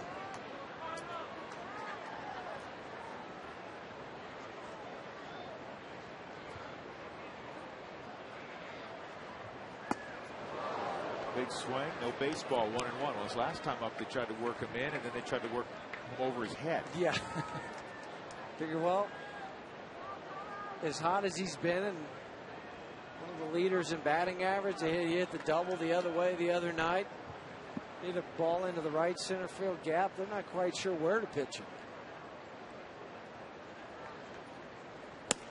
It's the hardest pitch. Those last 2 that he's thrown in the ball game, both at 95. He's had that ability to get it up there at 95. It's been the off-speed pitches today that he's had really no command of. That's been part of his problem as a starter. Yank foul. You can get away coming in and pitching as a reliever for 1 inning with throwing 95-mile-an-hour fastball and just show a breaking pitch. But as a starter, you need to have three solid pitches to keep you deep into the ball game. And it's usually the 6th inning, the one that's really the downfall for Parra. Parra from Northern California, drafted out of American River Junior College. He was the National Junior College Player of the Year back in 2002. Runner going, and the throw to second is not in time. So Spilborgs swiped second on Parra. Second stolen base on the year for Ryan Spilborgs. This is where you go just first movement. As soon as that leg comes up, that's a sign given from the manager saying, I'm going to take a chance. He's not throwing over. I'm going to give you the steal sign. As soon as he lifts that leg, take off. And a ground ball that's picked nicely by Weeks. Second time he's taken a potential hit from Carlos Gonzalez. 5 innings completed, Coors Field. The Rockies 4, the Brewers 3.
Tulowitzki, the tag, clearly getting weeks on the back. Miguel Olivo, nice job. And that prevents Milwaukee from tying up the baseball game. That's the Frost Brewed Coors Light Freeze Can. Sixth inning, Casey McGee, Chris Dickerson, Alcides Escobar. McGee's 0 for 2. Waldo has thrown 83 pitches thus far. Trying to win his 18th game of the year. No Rockies ever won 18. The slider's in there for a strike.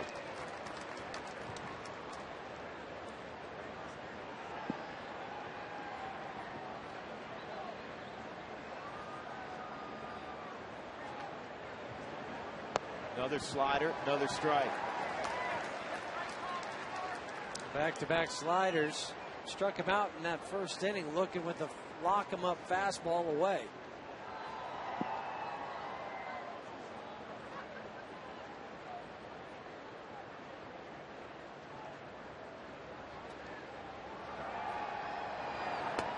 And that's all for McGee. He hasn't been happy all afternoon with Mark Wegner. Second time he's been called out on strikes. A little drop down slider that time. We see it every once in a while. About every 3 or 4 starts for Ubaldo. Comes sidearm more and makes the spin on it just a little bit different. Now 8 strikeout on the day for Ubaldo.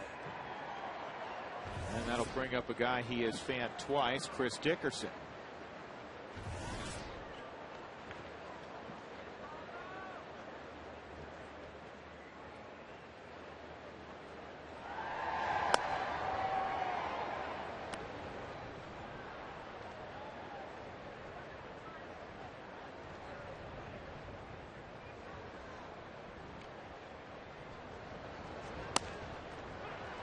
In there 1-1. You want to get discounts and scoreboard recognition? You can do that when you bring groups here to Coors Field.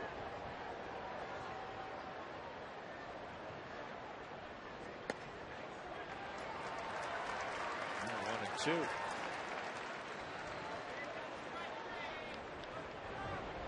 Mark Wegner's kind of been opening that zone just a little bit early on the 4th strike zone. Those weren't being called balls.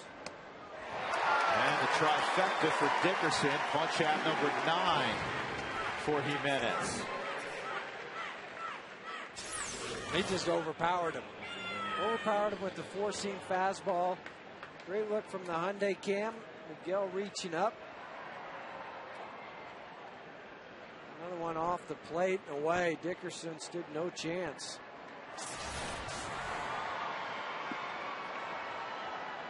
Alcides Escobar. And a weak ground ball to Tulowitzki. He'll throw out his counterpart. And it's a quick 1-2-3 inning in the 6th for Jimenez. 4-3 Colorado. Tulowitzki will lead things off.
Test drive it today.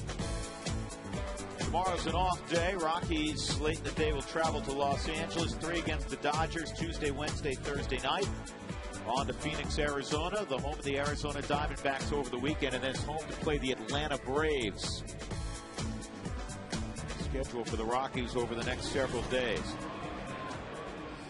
We've become accustomed to seeing the Rockies put together runs, and particularly in the second half of seasons. We have not seen it yet in 2010. In fact, all year long, we've never seen that big winning streak, save the 9-1 homestand the Rockies had prior to the All-Star break. But even during that time, I think 5 or 6 games is the most they've ever won at one point. Actually, it was 9-2, wasn't it? 9-2. But that's where they need to go, going on to this road trip in LA, and a chance to take back a little bit from the Dodgers. Go into Arizona and sweep that series. Tulowitzki, a base hit and a run scored in the second, and he struck out swinging in the third with Spielborgs at third base. Rockies ahead 4-3 on the Ian Stewart home run, his 17th of the year. He came with 1 out in the 4th inning. You know, something to keep in mind today. Jimenez on the hill. He generally doesn't need a lot of help from the bullpen, but Houston Street's worked 3 innings in the last 2 days. This ball is jacked, but it is foul.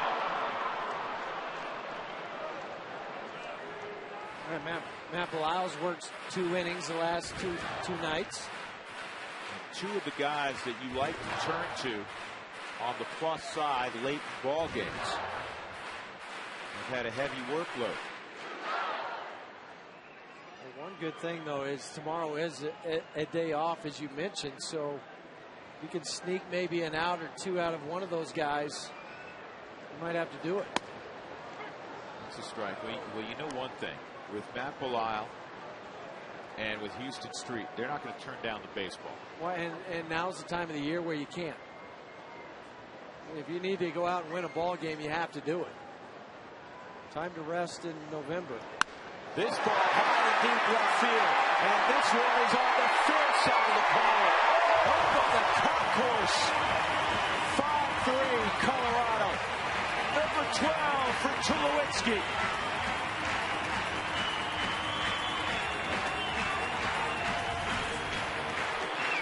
And his 50th RBI.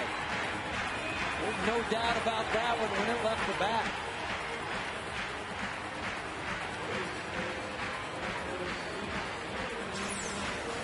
Great look from the Hyundai cam when he connects with this ball, where he squares it up right on the barrel part, right on the meat part of the bat. The side, the hands go up and then they just drive down through. As soon as he hit it, he knew he got it. Doesn't matter how far it traveled. And it traveled real far. When it goes up onto the conf course, you know that's a long ways. When the fans who are seated out in left field are turning their heads up to the folks walking by yelling heads up, that's a long fly. You don't see many balls go up there even during batting practice. 1-2 on Melvin Mora. 2-2. Now in 9 career games for Tulowitzki at Coors Field against Milwaukee pitching. He's 19 for 35 with 5 home runs. And the Rockies overall as a club, the previous 8, have 7 wins. That's owning a club. You just say, I own you.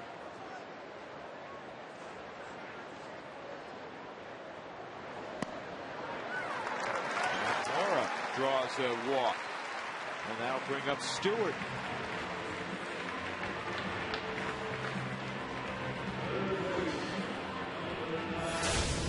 Here's our AAA how far did it travel? 4th inning, Ian Stewart. He can hit it far. And he hit this at 402 feet. How far did it travel? Brought to you by AAA Travel.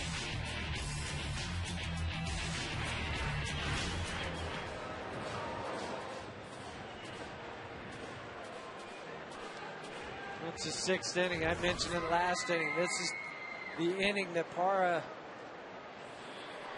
has had trouble all year long. And Rick Peterson needs to go out there and talk to him and a couple things. Settle him down a little bit and allow Todd Coffey to get up and start tossing for the Brewers. No, don't do that. You don't want to cool off. No. Right. What are you thinking about? I'll talk to Tulowitzki about that. Maybe since it's a hot day, he'll just cool off just for a couple minutes before he goes and plays defense. Yeah, or till his next day big. Yeah. Moore at first. That's slow and in. Rockies, despite the loss last night at 10, 14-6 over their last 20 at home. And they're going to have to be at least that good, if not better, in their remaining 25 at home. Or actually 23 at home now. They'd be better out on the road, too. I mean, plain and simple. Going to have to find a way to go out and play better out on the road. The 3-3 road trip coming up is not going to be good enough. 2-1.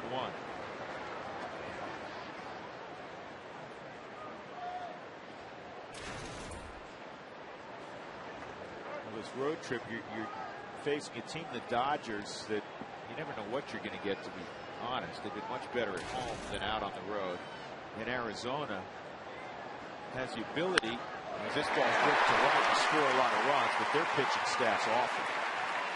Well, in L.A., you're going to get Clayton Kershaw and Ted Lilly, 2 lefties.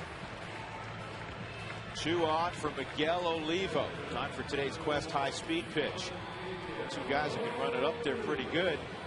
Ubaldo has touched 99, and Parra's hit 96. Brought to you by Quest, the high-speed internet provider of the Colorado Rockies. And that'll be the end of the line for Manny Parra. A home run, a walk, and a single by Stewart. And Todd Coffey will come aboard. The old double clap and hand me the baseball from the skipper. 5-3 Colorado.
Played ping pong with the seats, or more accurately, the concourse. Stewart a home run, and then a home run up on the left field concourse this inning by Troy Tulowitzki. Todd Coffey will take over. 2 on, nobody out, with Miguel Olivo coming up. Tonight's call to the bullpen brought to you by Xfinity Voice. Unlimited local and long distance calling. Call 1-800-XFINITY. It's really been the tale of 2 seasons for Todd Coffey. Before he went on the DL, 1-0 with the 2.20 ERA. Since then, though, 1-2 with a 6.14. He was jammed as a hitter when he took an at bat, jammed his thumb, and since he went on the DL with that, it's come back, has not been able to throw the breaking pitch as sharp and as hard as he did before. Olivo's 0 for 2. Looking to break out of a 1 for 25 slump. He got a slider. It's 0-1.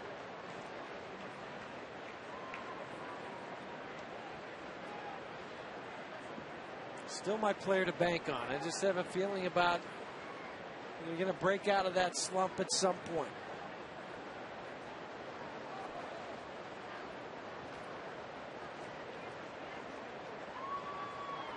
They're going to push Mora back towards second base.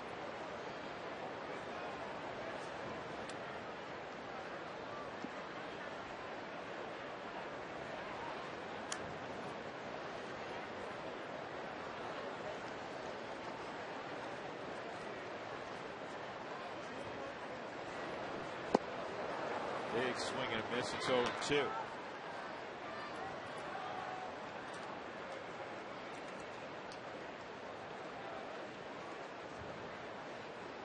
Mora walked. He's at second. Stewart ripped a base hit.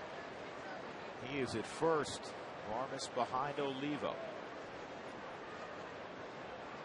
Rockies trying to expand their 2-run lead.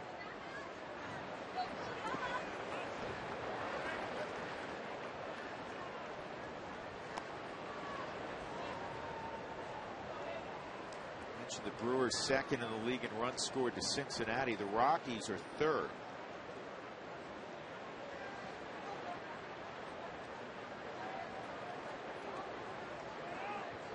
It's a huge disparity home versus road in terms of the Rockies' offensive production. You all know that. 1-2. And this ball is popped up. And the infield fly rule put in effect. Tell you what, Miguel's going to be really upset because he got a pitch to hit there. And he got the barrel to it. He just got underneath it. 1 out. Varmus coming up, looking to save energy and money. Find out how the little changes add up at TogetherWeSave.com, your local Touchstone Energy cooperative, delivering reliable power, energy-saving tools, and more.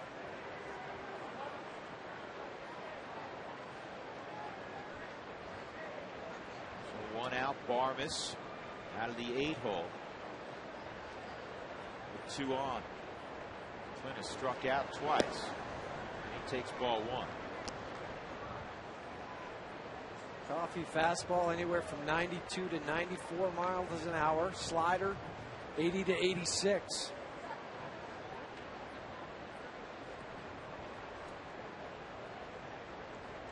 Varmus a year ago, 23 home runs, 76 driven in. He hit 245. And he entered play today at 246. 8 home runs and 49 RBIs.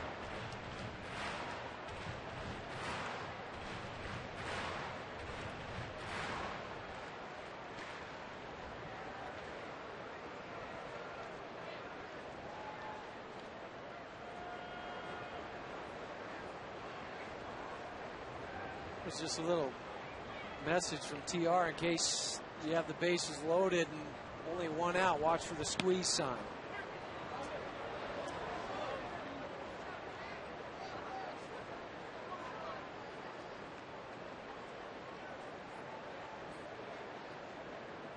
Tony Reynolds always right by Jim Tracy, constantly communicating between pitches during the game. That's what a bench coach does.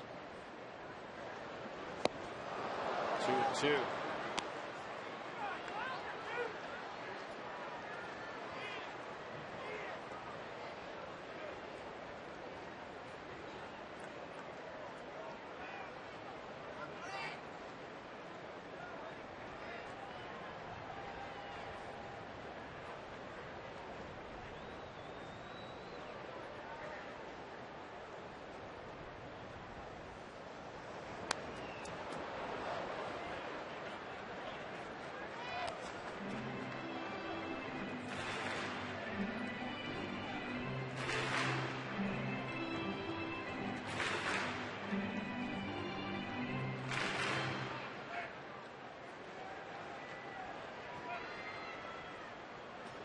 He's been trying to throw more sliders than I remember him ever throwing. He used to challenge guys with the 94, 95 and the fastball. See if he goes to the slider again here. No. Tried to locate the fastball at 94. It's in. 3-2. Or at second. And Stewart at first with one out. Kind of take a risk if you start the runners and Clint Barmas up there, but try to stay out of the double play. You're going. Swung on and missed. And safe. Out. Good tag by McGee. Great tag. Yeah, Moore tried to avoid the tag and could not. So it's a strike him out, throw him out. Double play. Rockies do get a run in the inning on the home run by Tulowitzki. It's 5-3.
Night, Rockies return home, and Houston Street was very sharp in getting his 8th save of the year.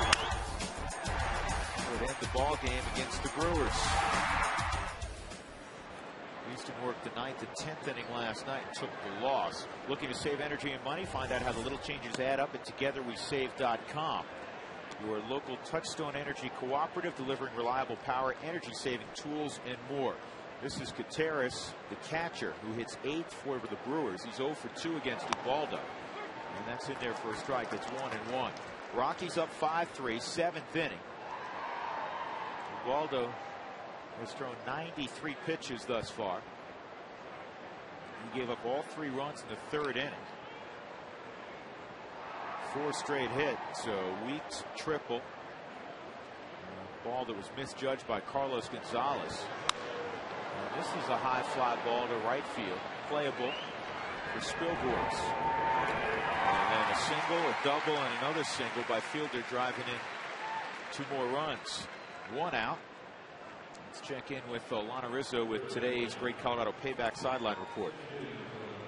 All right, guys, thanks very much. You know, Joe Beimel, Rockies reliever, has been in several different clubhouses, so I thought he might be a good guy to talk about anybody else that Ubaldo Jimenez might compare to. He said, you know what, in all of my time in the big leagues, I've never found anybody that compares to Ubaldo in terms of the way that he carries himself. Very quiet, very modest, but then he throws 100 miles an hour. He said, typically guys with that type of stuff are loud and obnoxious, and they don't take care of themselves the way that Ubaldo does. So really, according to Joe Beimel, number 38, one of a kind, guys. He is special. We know that. Those of us fortunate enough to be around him on a daily basis. A bright young man. A hard-working and talented 26-year-old. Joe Inglett's the pitch hitter, and he hits it in the air to left field. Eric Young Jr. makes the catch, 2 outs, and that'll bring up Ricky Weeks. Perfect positioning by Eric Young. It's nice to have the first 2 guys out of this inning because it's been the top of the order, and especially Ricky Weeks. It given Ubaldo fits today. Ricky 3 for 3, couple singles and a triple. Ubaldo Jimenez last year led all of baseball with his average fastball being 96.1 miles an hour. And this year, he's averaged through 23 starts 96.2. Just a notch ahead of last year.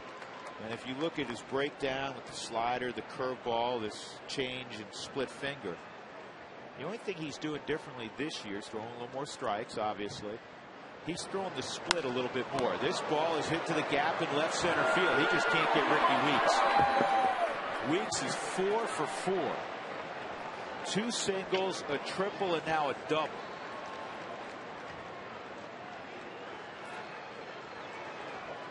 There's really been no doubt about any of them. He's hit all 4 balls right on the screws tonight, or today. Tried to work inside, and that ball just stayed up. It missed its location, and Ricky Weeks, when he missed his location, he's made Ubaldo pay today. And that goes back to that point I made a few moments ago, being able to get Gutierrez out in England. Hart's at the plate, 1 for 3, an RBI hit in the 3rd. Line drive right at Tulowitzki. It's off the end of the bat. And the double does not hurt Jimenez. Stretch time at Coors Field. The Rockies leading the Brewers by 2.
Third inning against Manny Parra. Double off the wall from Ryan Spilborghs.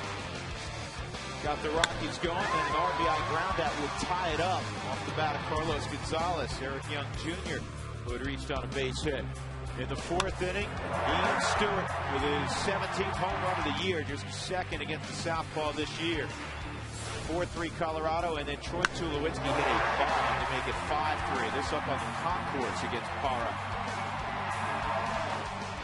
They may have taken a hop and had a burger at Helton's eating place up there. Might have been a special meal. With a Helton burger and a baseball. Now the veteran David Risky's on. That'll be the third pitcher utilized by Ken Maka today. Ubaldo will lead things off, and then the top of the order.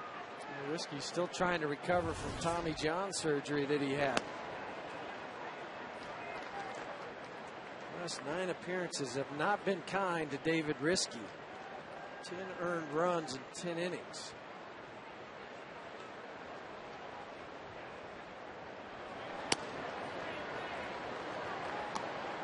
Interesting line for Manny Para.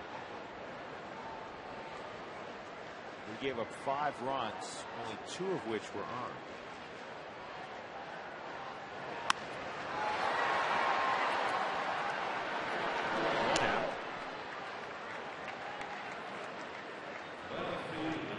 Well, there are only 4 days left until the Rocky Mountain Raffles third prize drawing this year. That's not a third prize you're going to win. It's the third time they've had a drawing. Entry deadline's Wednesday, August 18th. Go to RockyMountainRaffle.com. Sign up for your chance to win 10 grand.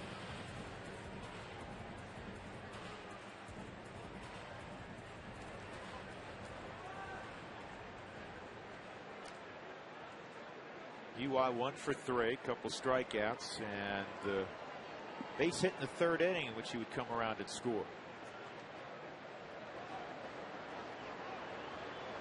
And this ball's ripped to right hard. Leaps and makes the catch. Good thing Corey Hart's about 6'5" with a big long glove and reach. Yeah, that's what I was thinking. That ball was ripped. Hit right on the screws. Good jump and the leap and the stretch at the end allowed him to reach that baseball. Otherwise, that's an easy double, possible triple for Eric Young Jr.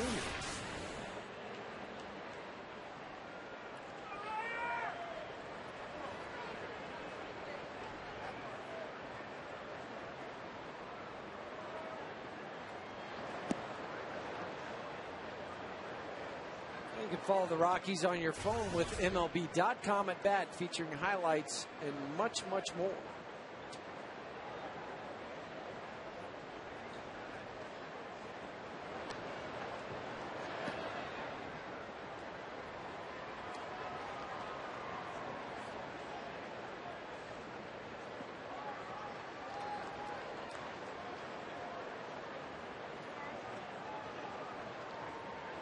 The 1-0 on Ryan, and it's 2-0. Spilborgh's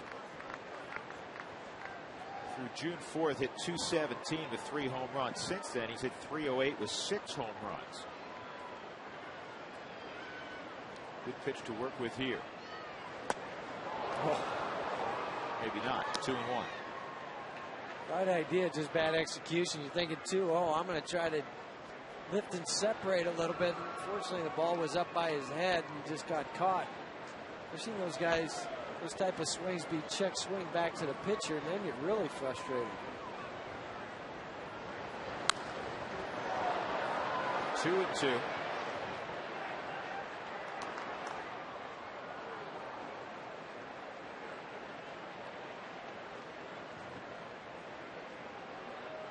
You still look up at the scoreboard, and in a 5-3 lead, Rockies still only have 6 hits. They're helped out by that error by Para.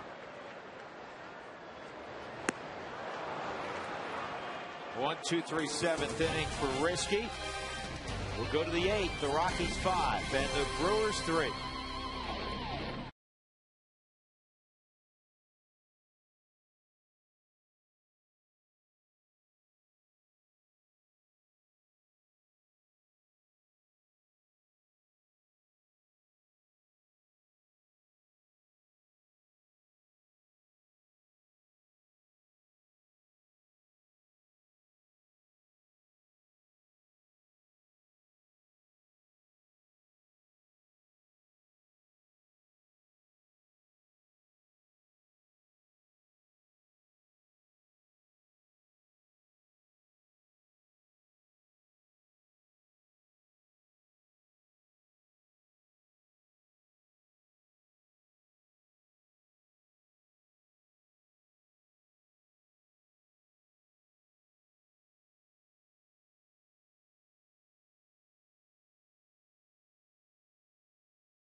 Supers, our people make the difference. By the great Colorado Payback, reuniting you with your money. By Loveza and by Frost Brewed Coors Light, the world's most refreshing beer. Pretty day at Coors Field. Rockies trying to take 2 of 3 from Milwaukee. And Ubaldo Jimenez trying to win for the 18th time this year. That would be a new individual record for wins in a season. Francis, Pedro Estacio, and Kevin Ritz have all won 17 in a season. Stewart a home run, Tulowitzki a home run. If you look at our Comcast game summary, Ryan Braun is 3 for 3. He'll lead things off. Ubaldo's thrown 96 pitches, check at 99 pitches.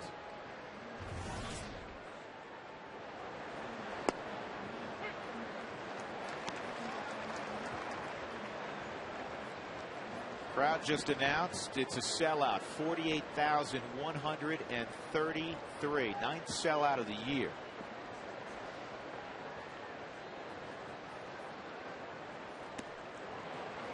I'll tell you what, I guarantee you with the extra day off, if Ubaldo can get through this inning fairly quickly, and you got Braun and Fielder, so that's easier said than done, than McGee. You may see him come out for the 9th inning. Why not? The way he's been able to dominate the bottom part of the order. Bullpen's a little short today. You have that extra day, so you have Monday's day off. You keep everybody else on their same rotation. 102 pitches. He could easily go out there and throw 125, 127 pitches. Right. I mean, you'd like to see him maybe a little bit less than that, but it's all contingent on getting through this one in about 10 pitches, that type of thing. 2 balls and 2 strikes.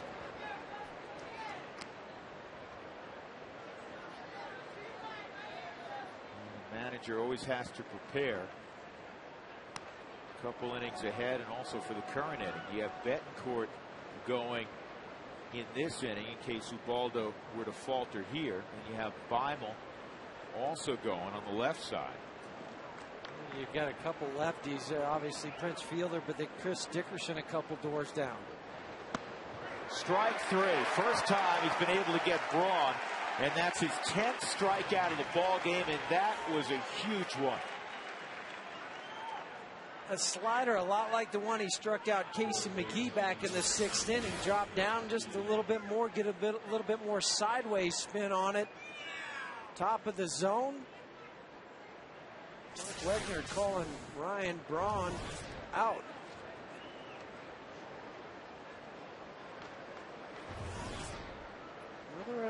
Only other time that Ubaldo had more than 9 strikeouts was back on May 5th.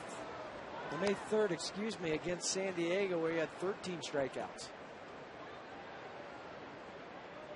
He struck out Fielders last time up. Behind Prince 2-0. This is where you're fortunate too, because you have the 2-run lead and nobody on, and you're facing Fielder. He's fallen behind again, 3-0 on Fielder. Just there's something about Prince. I remember last time when he fell behind 3-0, Prince swung. 8th time this year, or 8th time in Jimenez's career, he struck out 10 or more. Update our Breaks Plus poll. We asked the question, will Ubaldo win the Cy Young? 79% believe he will. 3-2. And here's for me, go and challenge him again based on what you just said. Because even if he hits it out, you're still up by 1. That's right.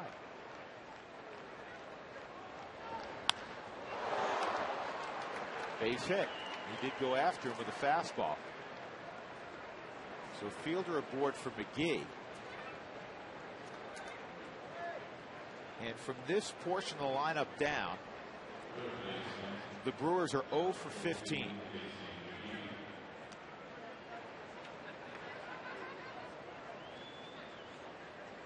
McGee is hit into 1 double play today and struck out twice. And all 3 previous at-bats for Ubaldo, he started him off with the first pitch slider.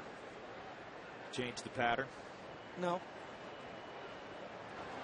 Well, he went slider, and McGee was sitting on it. Fouled it back. Yeah, but he fouled it off. He was still ahead 0-1. That's why until he proves that he could hit it, I keep going to it to start him off. Now you've got him back where he's had him before, where you go back to the slider and go to the fastball away or inside.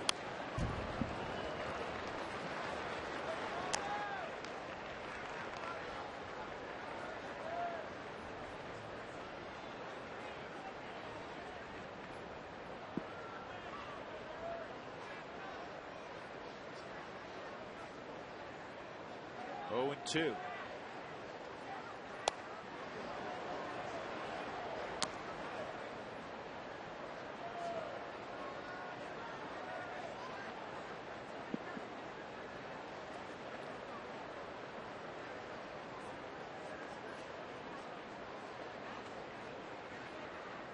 Back with the fastball away. And this should be 2. 4-6-3 on the turn. 113 pitches in for Ubaldo Jimenez through 8 innings. 5-3. Colorado in front of a sellout crowd in Coors.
In Denver, where you can make the world your workplace. The Rockies have a 5-3 lead, despite the fact that they don't have a great number of hits again. They've been out hit 10-6. Last night they were out hit 16-6. They had 8 hits on Friday night, 7 of which, though, were extra base hits. Here's Carlos Gonzalez. And he looks at ball 1 from David Risky. Carr goes 0 for 3. Did have an RBI ground out in the 3rd inning. He has hit it 3 times on the ground. Twice very hard, but right at Ricky Weeks. And this ball toward left center field, and it is handled by Dickerson. Gonzalez will end up at second on the diving attempt. You'd assume that'll be a double.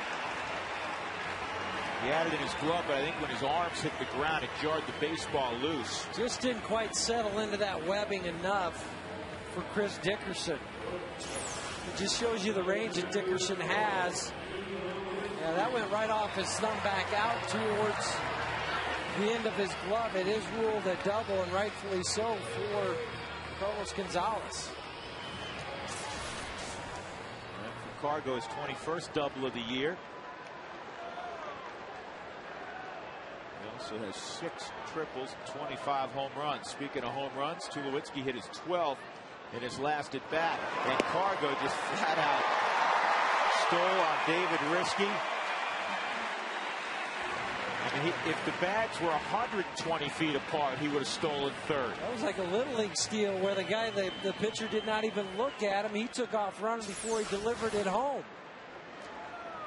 Troy did the right thing. He sees it out of the corner of his eye. Hey, man, I got another guy in scoring position now. 19th stolen base on the year for Carlos. Now the infield has to come in. On the pull side, Escobar is halfway.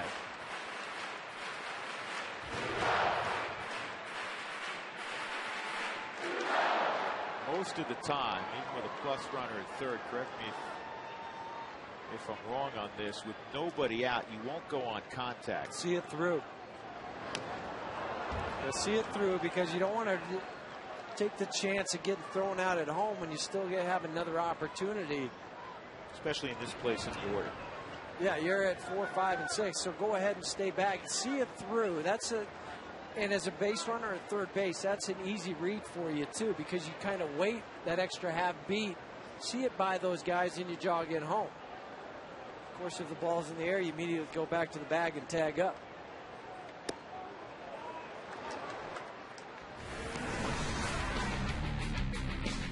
Time for a job done right player of the series, Troy Tulowitzki. He hit well over 400 on the road trip and was 4 for 11 with a couple of home runs on the homestand. It's presented by the Colorado Association of Mechanical and Plumbing Contractors to have your next building or service project done right the first time.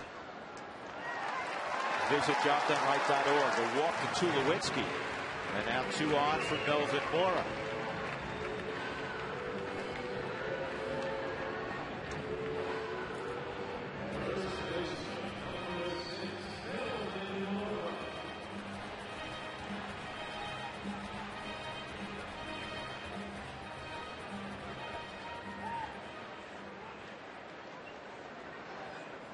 Maybe if the Rockies tag on a couple runs here too, it'll make Jim Tracy's decision a little bit easier whether a ball that goes back out there or not.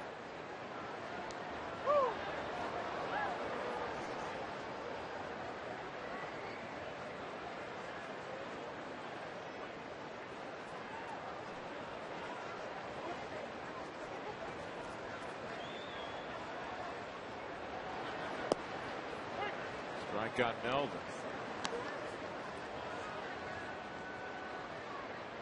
The Padres up 6-2 in San Francisco in the 5th inning.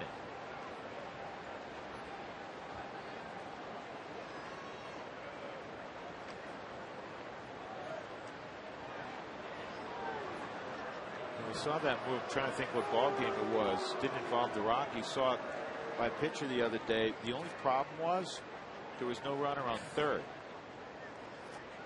Whoops. Yeah.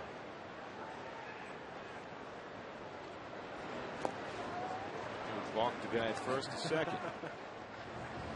Never seen that. Tells me neither had the manager.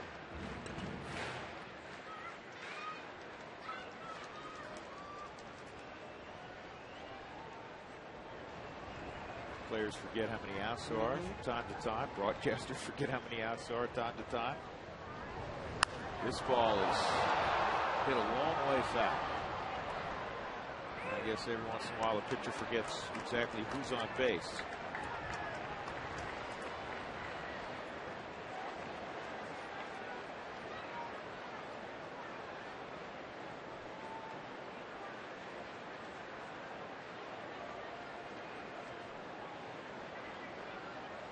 Troy's got to be aware over at first base now, maybe a ball down in the dirt.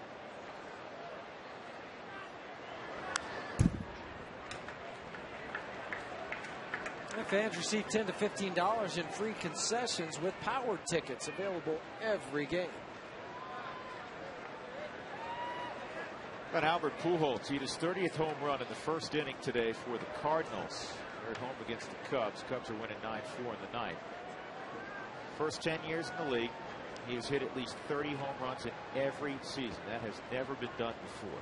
It's been done 9 straight years, which he established last season. Home run today, career number 396, tying him with Joe Carter for 50th on the all-time list. There has never been a first decade of one's career as productive from an average and power standpoint as Albert Pujols'. 3-2.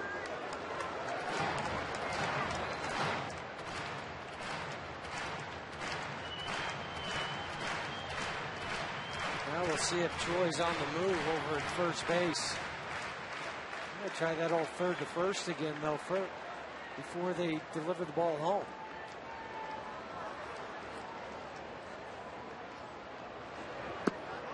Ball 4, and now the bases are loaded, nobody out. Stewart coming up, and you'd assume they'd go to Braddock, the lefty here. That's exactly what Ken Mock is going to do.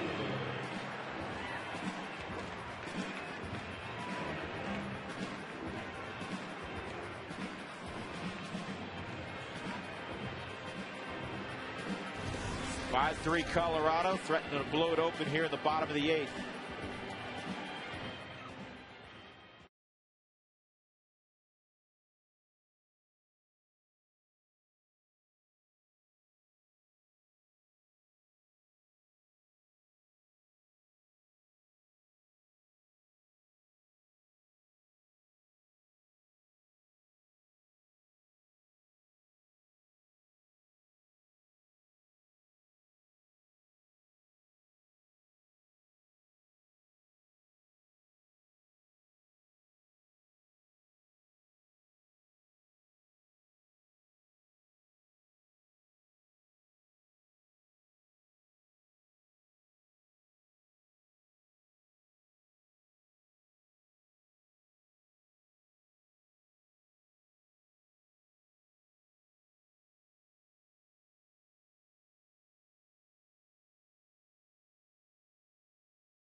We check the Coors Light Cold Hard Blast.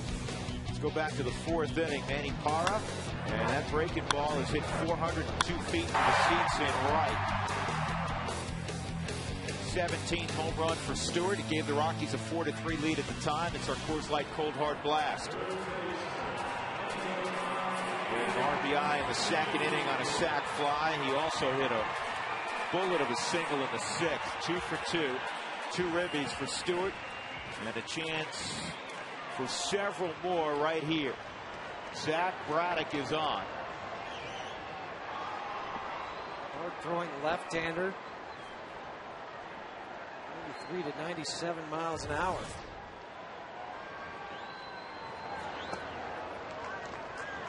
And this is down low. And Ian on the year with the bases loaded, 3 for 17. And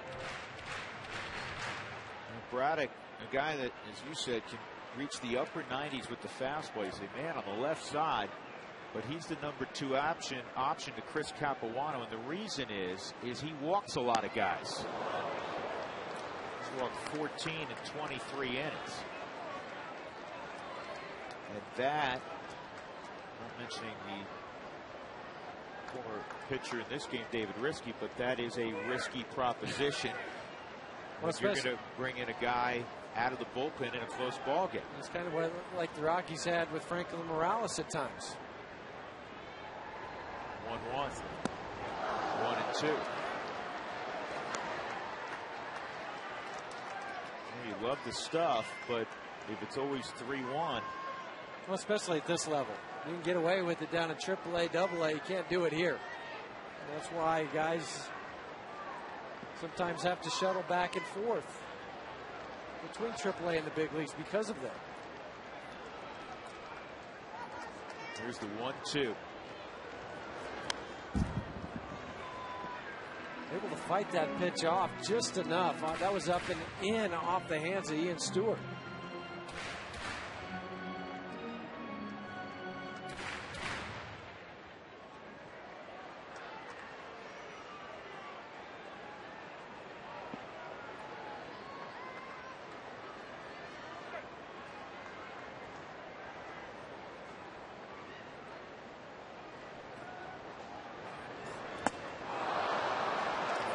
Stewart goes down swinging, first out in the 8th inning. That'll bring up Olivo, who's 0 for 3.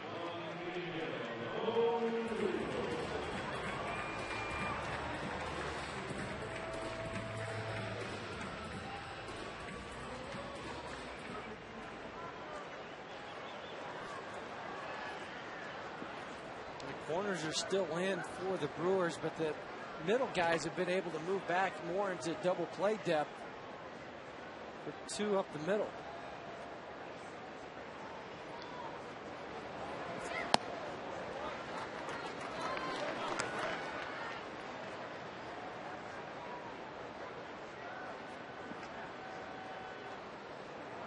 One 1-0 on Olivo. Rockies trying to give themselves a bigger cushion for the 9th inning. 2-0.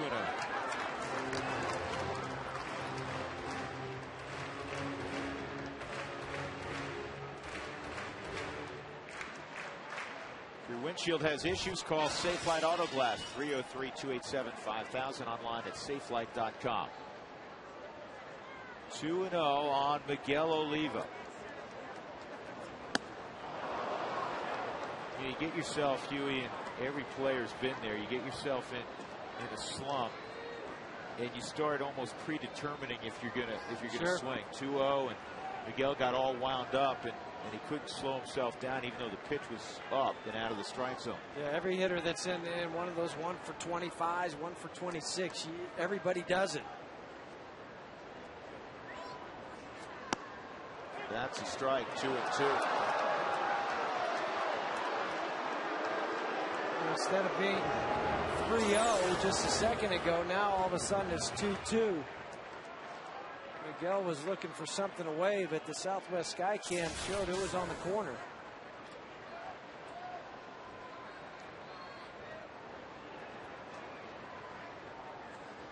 Bases loaded with 1 out. And now there are 2 outs. And Vargas will come up.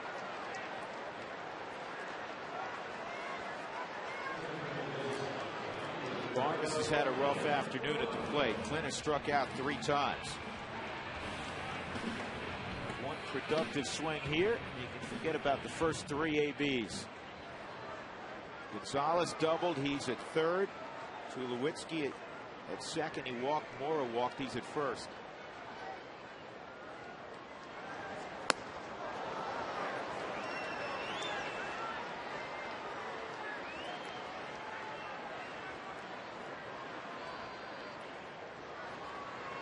In the 9th inning for Milwaukee, Dickerson, Alcides Escobar, George Contreras, 6, 7, and 8 in the Brewers lineup.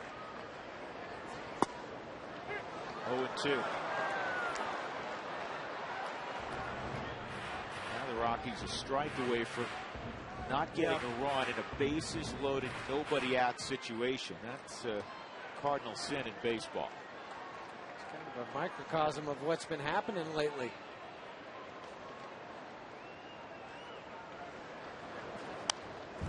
Especially out on the road. The Rockies necessarily put together an abundance of opportunities, but they've been in so many games. Their record in 1-run games on the road is abysmal. And part of the reason is they haven't been able to get either that key hit or just even a productive out at times when given those opportunities on the road. This ball lined to left field. Braun is there, and the Rockies leave them loaded. 5-3 the score. Will go to the 9th inning.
trying to nail it down for Ubaldo Jimenez and his 18th win. Let's check in with Mark Stott. Mark? And Drew, that's why we hope, some bookkeeping to do. Gonna have to change the record books for Ubaldo. Hopefully he gets that win. There's the beef. Stu coming through with a big day. We'll talk about Ian Stewart. And Alana Rizzo will be in the clubhouse, hopefully victorious. That's what we got coming up after the game, guys. All right, Mark, thank you. And it'll be Chris Dickerson leading off for Milwaukee. And if you're at home saying, well, why would Ubaldo not come out? I'm sure a tough decision for Jim Tracy, but 113 pitches.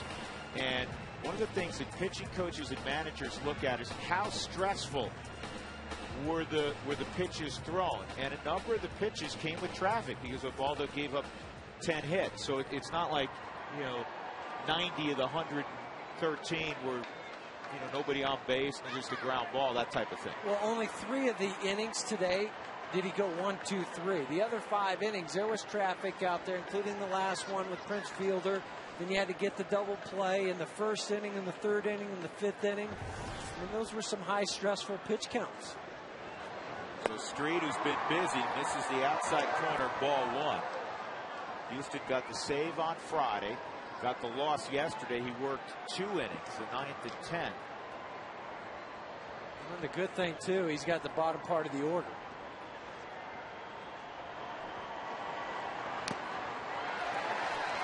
One and one. Well, it is August 15th, and Houston Street has been in 8 ball games already in the month of August.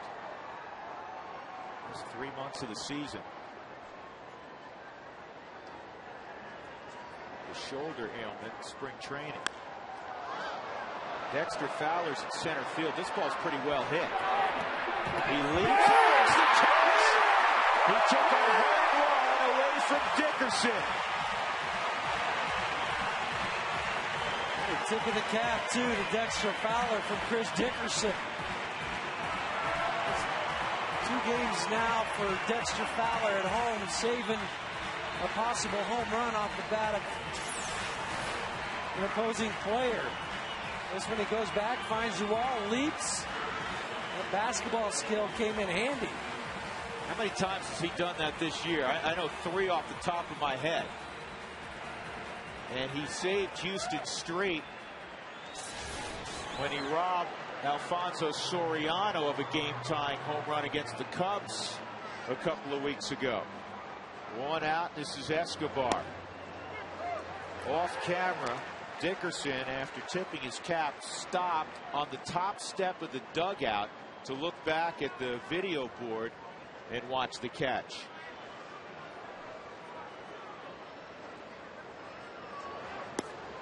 Oh, 2 on Escobar.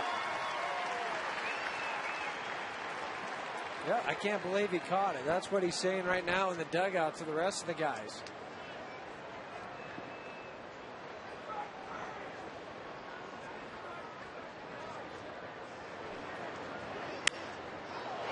Easy play for Tulowitzki.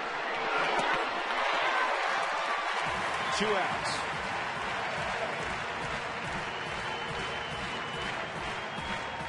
Fans, if you'd like to receive text message alerts when the Rockies score 7 in a game, for the Rockies Taco Special, text the keyword taco to 95323. George Gutierrez at the plate. 1 out now, separating Ubaldo Jimenez from his 18th win this year, which would be a new single-season Colorado Rockies record.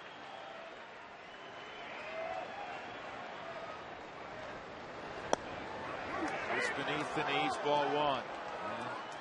As is customary with Ubaldo Jimenez, he just hangs in the dugout whether he has pitched well or not. 98% of the time he's pitched very well, but even on the rare occasion he is not, he always hangs around.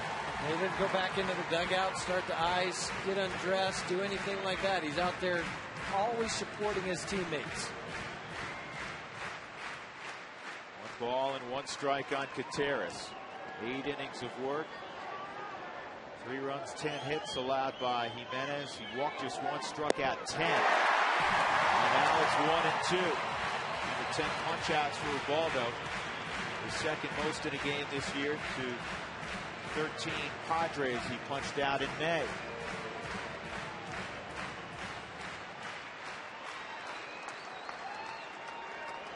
Here's the 1-2.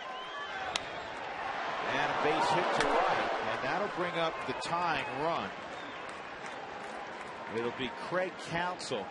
Again, the bench is very thin. Just 4 on the bench for Ken Maka.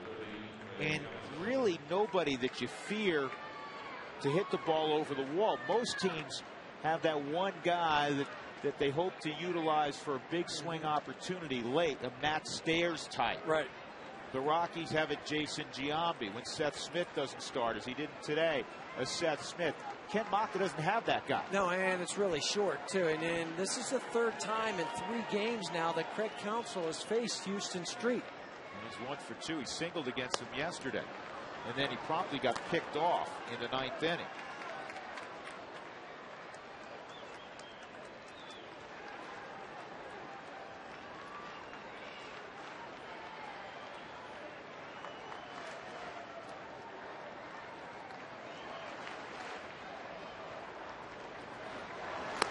Two and up. And I'll tell you what, you want no part of the next hitter. I knew exactly what you were going to say. Yeah, well, Ricky Weeks is 4 for 4 today.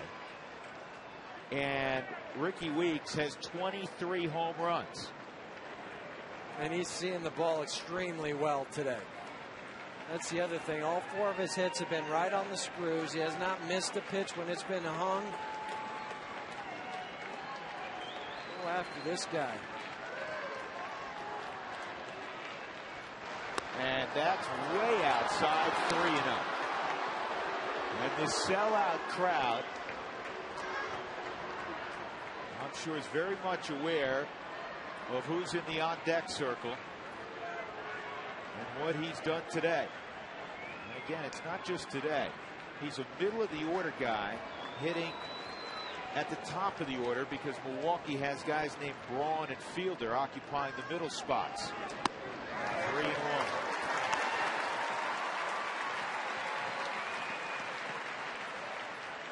And if you're Jim Tracy, you don't want to think about the lost opportunity of adding on in the bottom of the 8th inning. Bases loaded, nobody out, and the Rockies failing to score.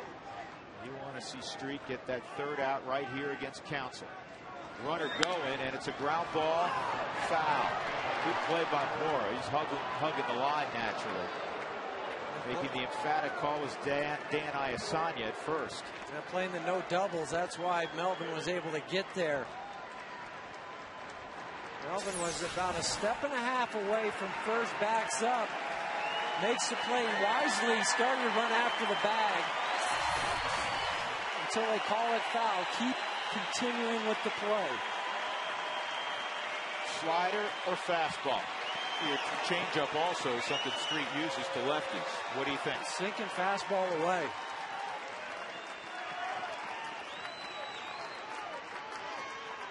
That's where Olivo sets up. It is the fastball. It's ball 4. He tried to get a little too fine with it. And now the go-ahead run's coming up in Ricky Weeks. It wasn't a strike on the 4th strike zone. He put it where he wanted to. He was hoping that Craig Counsell would swing at it. Nothing wrong with what Miguel Olivo did behind the plate. He was holding it, freezing it, doing everything he could so Mark Wegner would call it a strike. But you know what? I go back to an at-bat in Pittsburgh with Garrett Jones. And Garrett Jones is a guy who does hit the ball over the wall. Craig Counsell's not. Even if Craig Counsell muscled up and were to hit it out, it's a tie game. You can't be, and I know it's easier to say this up here, but you can't be that fine. I agree. Because you can't walk him. He's got to earn his way on, because you don't want what's just happened, Ricky Weeks coming up. Well, and the other thing, it happened down in Florida, too, where he walked Dan Uggla before he gave up the home run down in Florida. 2 outs, nobody on. Katera singles on a 1-2 pitch, and now the walk to Counsell. So Weeks with 2 singles, a double, and a triple at the plate. And he takes strike 1.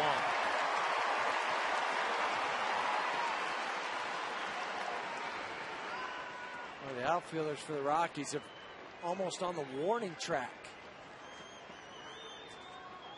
They're trying to prevent Counsell from scoring if there's a ball in the gap.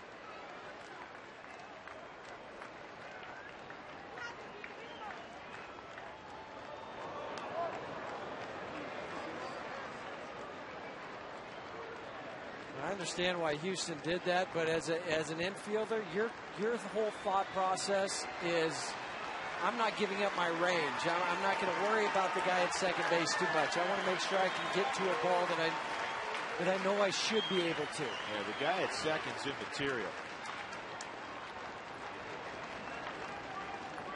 0-1 on Weeks.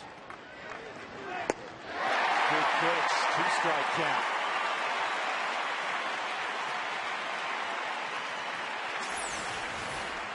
He was able to get Weeks on Friday night with the sliders away. In almost the same location.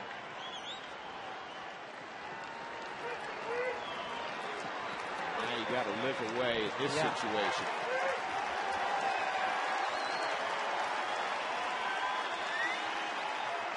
Oh, 2. And then a slider again, 1 and 2. And you may see 2 more of those. Why not? Work it away, work that slider away. Start it just on the outside part of the plate. See if he goes fishing for it. Even if he hits it, maybe it'll be a weak ground ball.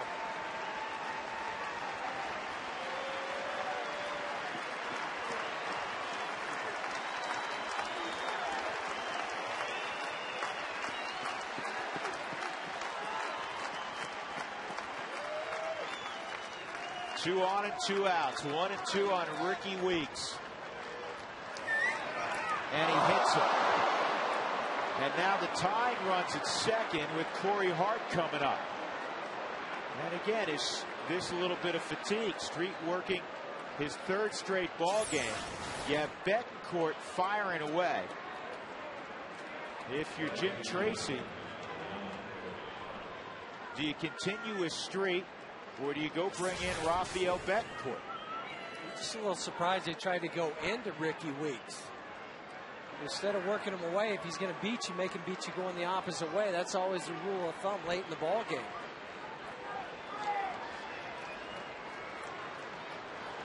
Hart is 1 for 4.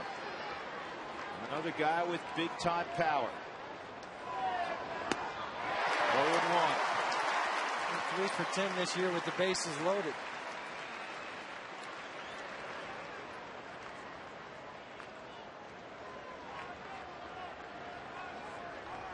And the Rockies, after going 0 for 3 last inning with the bases loaded, just a footnote, 20 for 100 this year.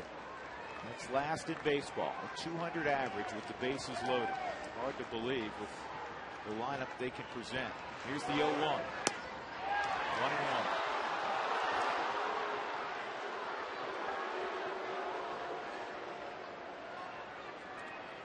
This all started innocently enough. You've heard that line in baseball before. 2 outs, nobody on. Contreras a single. A 3-2 pitch that was wide of the zone to Counsell. And then Ricky Weeks gets plunked. Hart stays off another slider. It's 2-1. You have Braun on deck.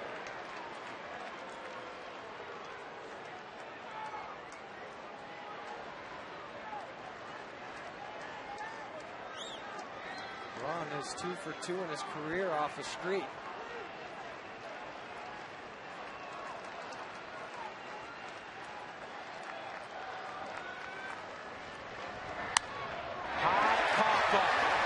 Infield.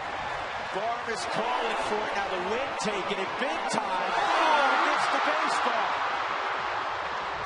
The ball game is tied. I can't believe that. Some of the surest hands in the National League. And I don't know if the sun got him or the wind, but it's now 5-5. Unbelievable. You can say that again. I mean, then when that ball went up, it's going to be an out. Clint starts back after it, flips the glasses down, then makes a hard charge coming in. He just missed it. Just flat out missed it.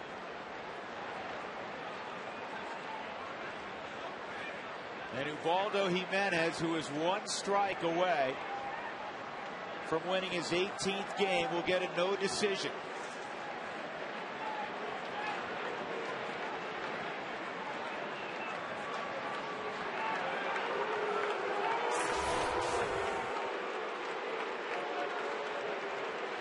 If there's a pop-up in the infield, you want one of two guys handling it, Tulowitzki or Barmes. That was amazing.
StubHub!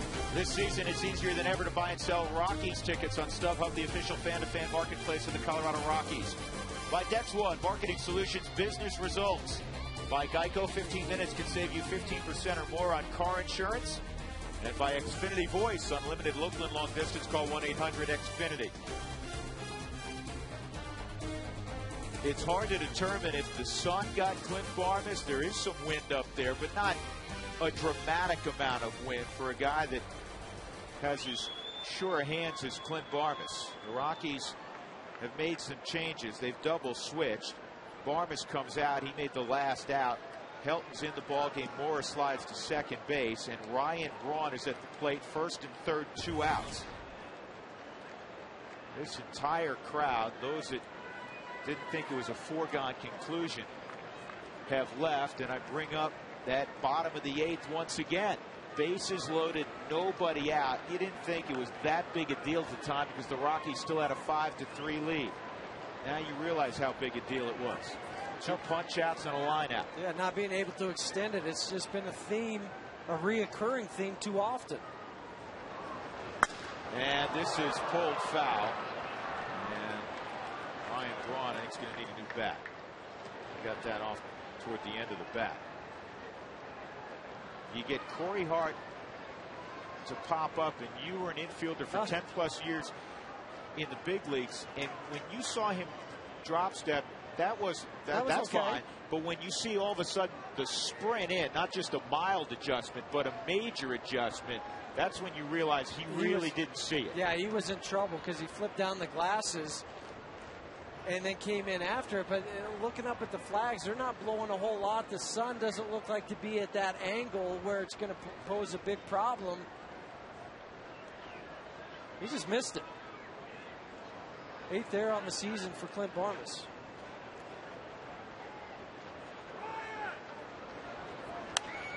And this is pop foul out of play. Well, Clint Barmes is as stand-up a guy as you will find. And obviously he will have a lot of people asking him the question about what happened, and he will stand and tell everybody exactly what transpired. And if he just missed it, I guarantee you, the way he's wired, he'll tell you, I just flat missed it. He's not a guy that makes excuses, and nobody feels worse than he does right now. But you know what? The two middle guys, that's who you want handling. Sure. Tulowitzki and Barmes. That's the ones you train for all the time, too, to make those plays, those pop-ups. Swung on, foul tip held. We'll go to the bottom of the ninth inning. It's 5-5. Helton will lead it off.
Rockies in the bottom of the ninth will have Helton to lead it off.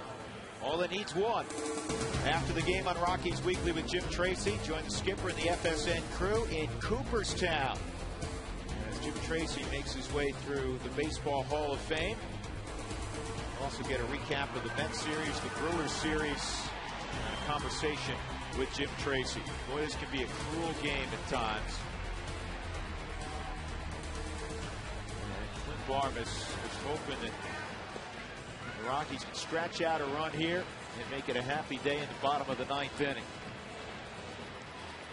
So Helton will lead it off, and then Eric Young and Ryan Spilborghs to follow. Actually, let me correct that. Eric Young's out of the ball game. Dexter Fowler came in an inning ago defensively, so it'll be Dexter Fowler on deck. Well, we're going against the old Trevor Hoffman's out there. Yeah. Huey's been around so long, you faced him a bunch. Yep. Fastball not nearly as hard as it used to be. Still throws that changeup. But that's not as potent as it once was. Yeah, Helton has great numbers against Trevor Hoffman. Yeah, 13 for 24 with a home run, 542 average.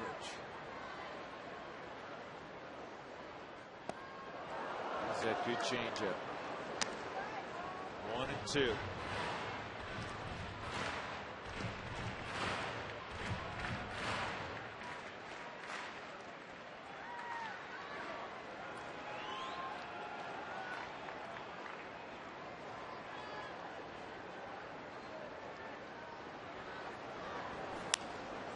Todd hitting .310 since his return from the disabled list. He was talking earlier about how he really was able to stay on his backside and drive the ball yesterday. We chatted about this earlier, how he drove the ball out of the ballpark to left center field, 400 feet to the opposite field. He hasn't done that in a long time. Well, even with the high leg kick now that he's kind of reincorporated back into his swing, when you do that, you have to make sure that your body doesn't drift with that leg kick when it goes to get back down into the ground. And that's why Todd was able to hit that one out to left center field last night, because he didn't drift with his lower half. He got it locked in and then used the hips to drive it that way.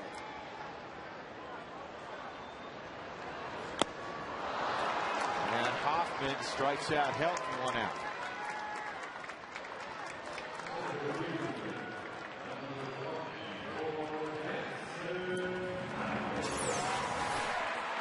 Todd was just tardy on the fastball.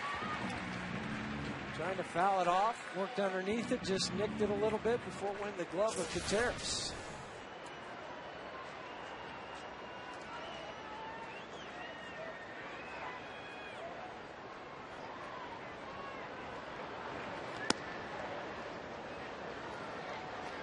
Trevor Hoffman in 34 career games at Coors Field.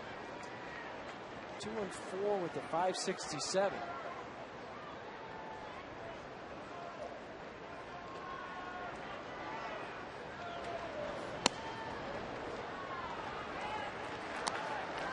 Seth Smith's now grabbed the bat and come to the on-deck circle instead of Ryan Spilborghs. Now you start thinking, if it goes extra innings, that bullpen is really thin.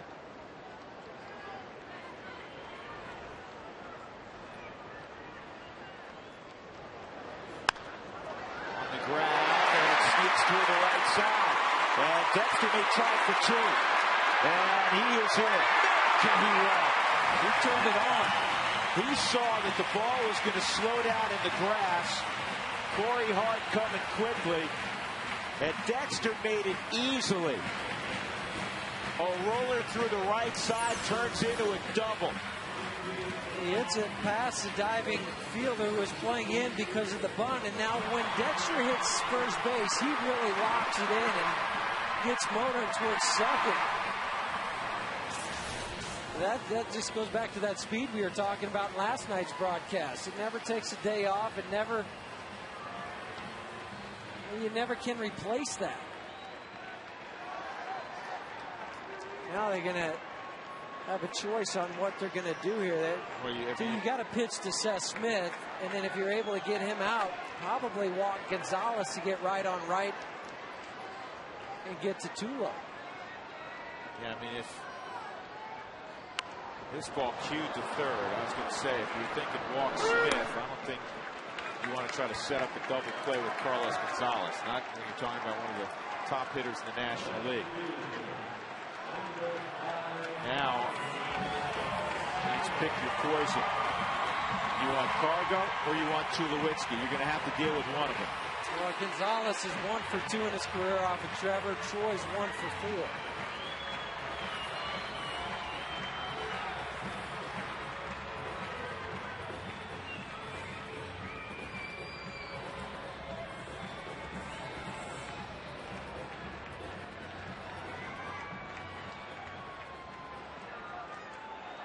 Gutierrez is in a squat. They're going to go at Gonzalez, who doubled in his last at bat. Winning run is at second base.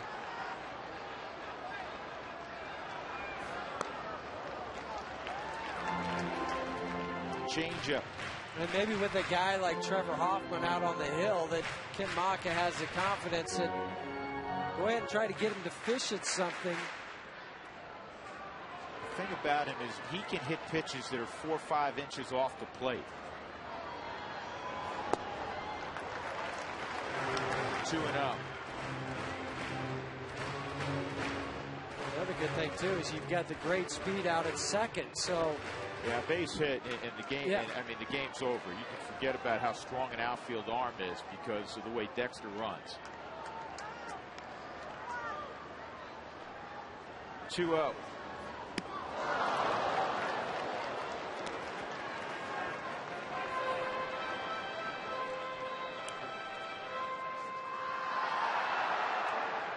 Just vintage Trevor Hoffman, the grip way back into the palm and just throws it. Seen it numerous times from Trevor.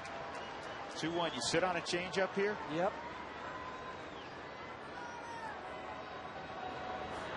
Here's the fastball, and it missed 3-1. But even at that, though, it's 87 miles an hour. If it was Trevor early in his career where he's throwing 92 or 93, you can't do it.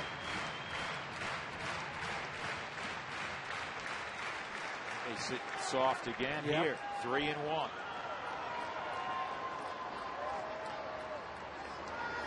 He got the changeup, and he was out front. 3-2.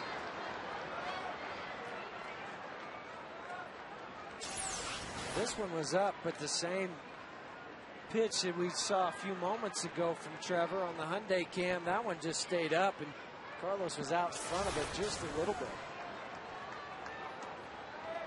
2 outs, 3-2 count. Fowler at second. He held up, no swing. And now Tulowitzki will come up. Troy today is 2 for 3 and a walk. A single in the second and a home run in the sixth.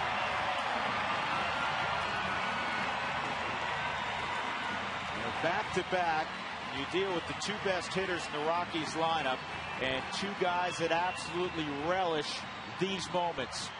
They live for it. That's part of the reason why they're all-star caliber players. They like to be in this situation. How nice would it be for the Rockies to have their 8th walk-off win this year? They already have 7.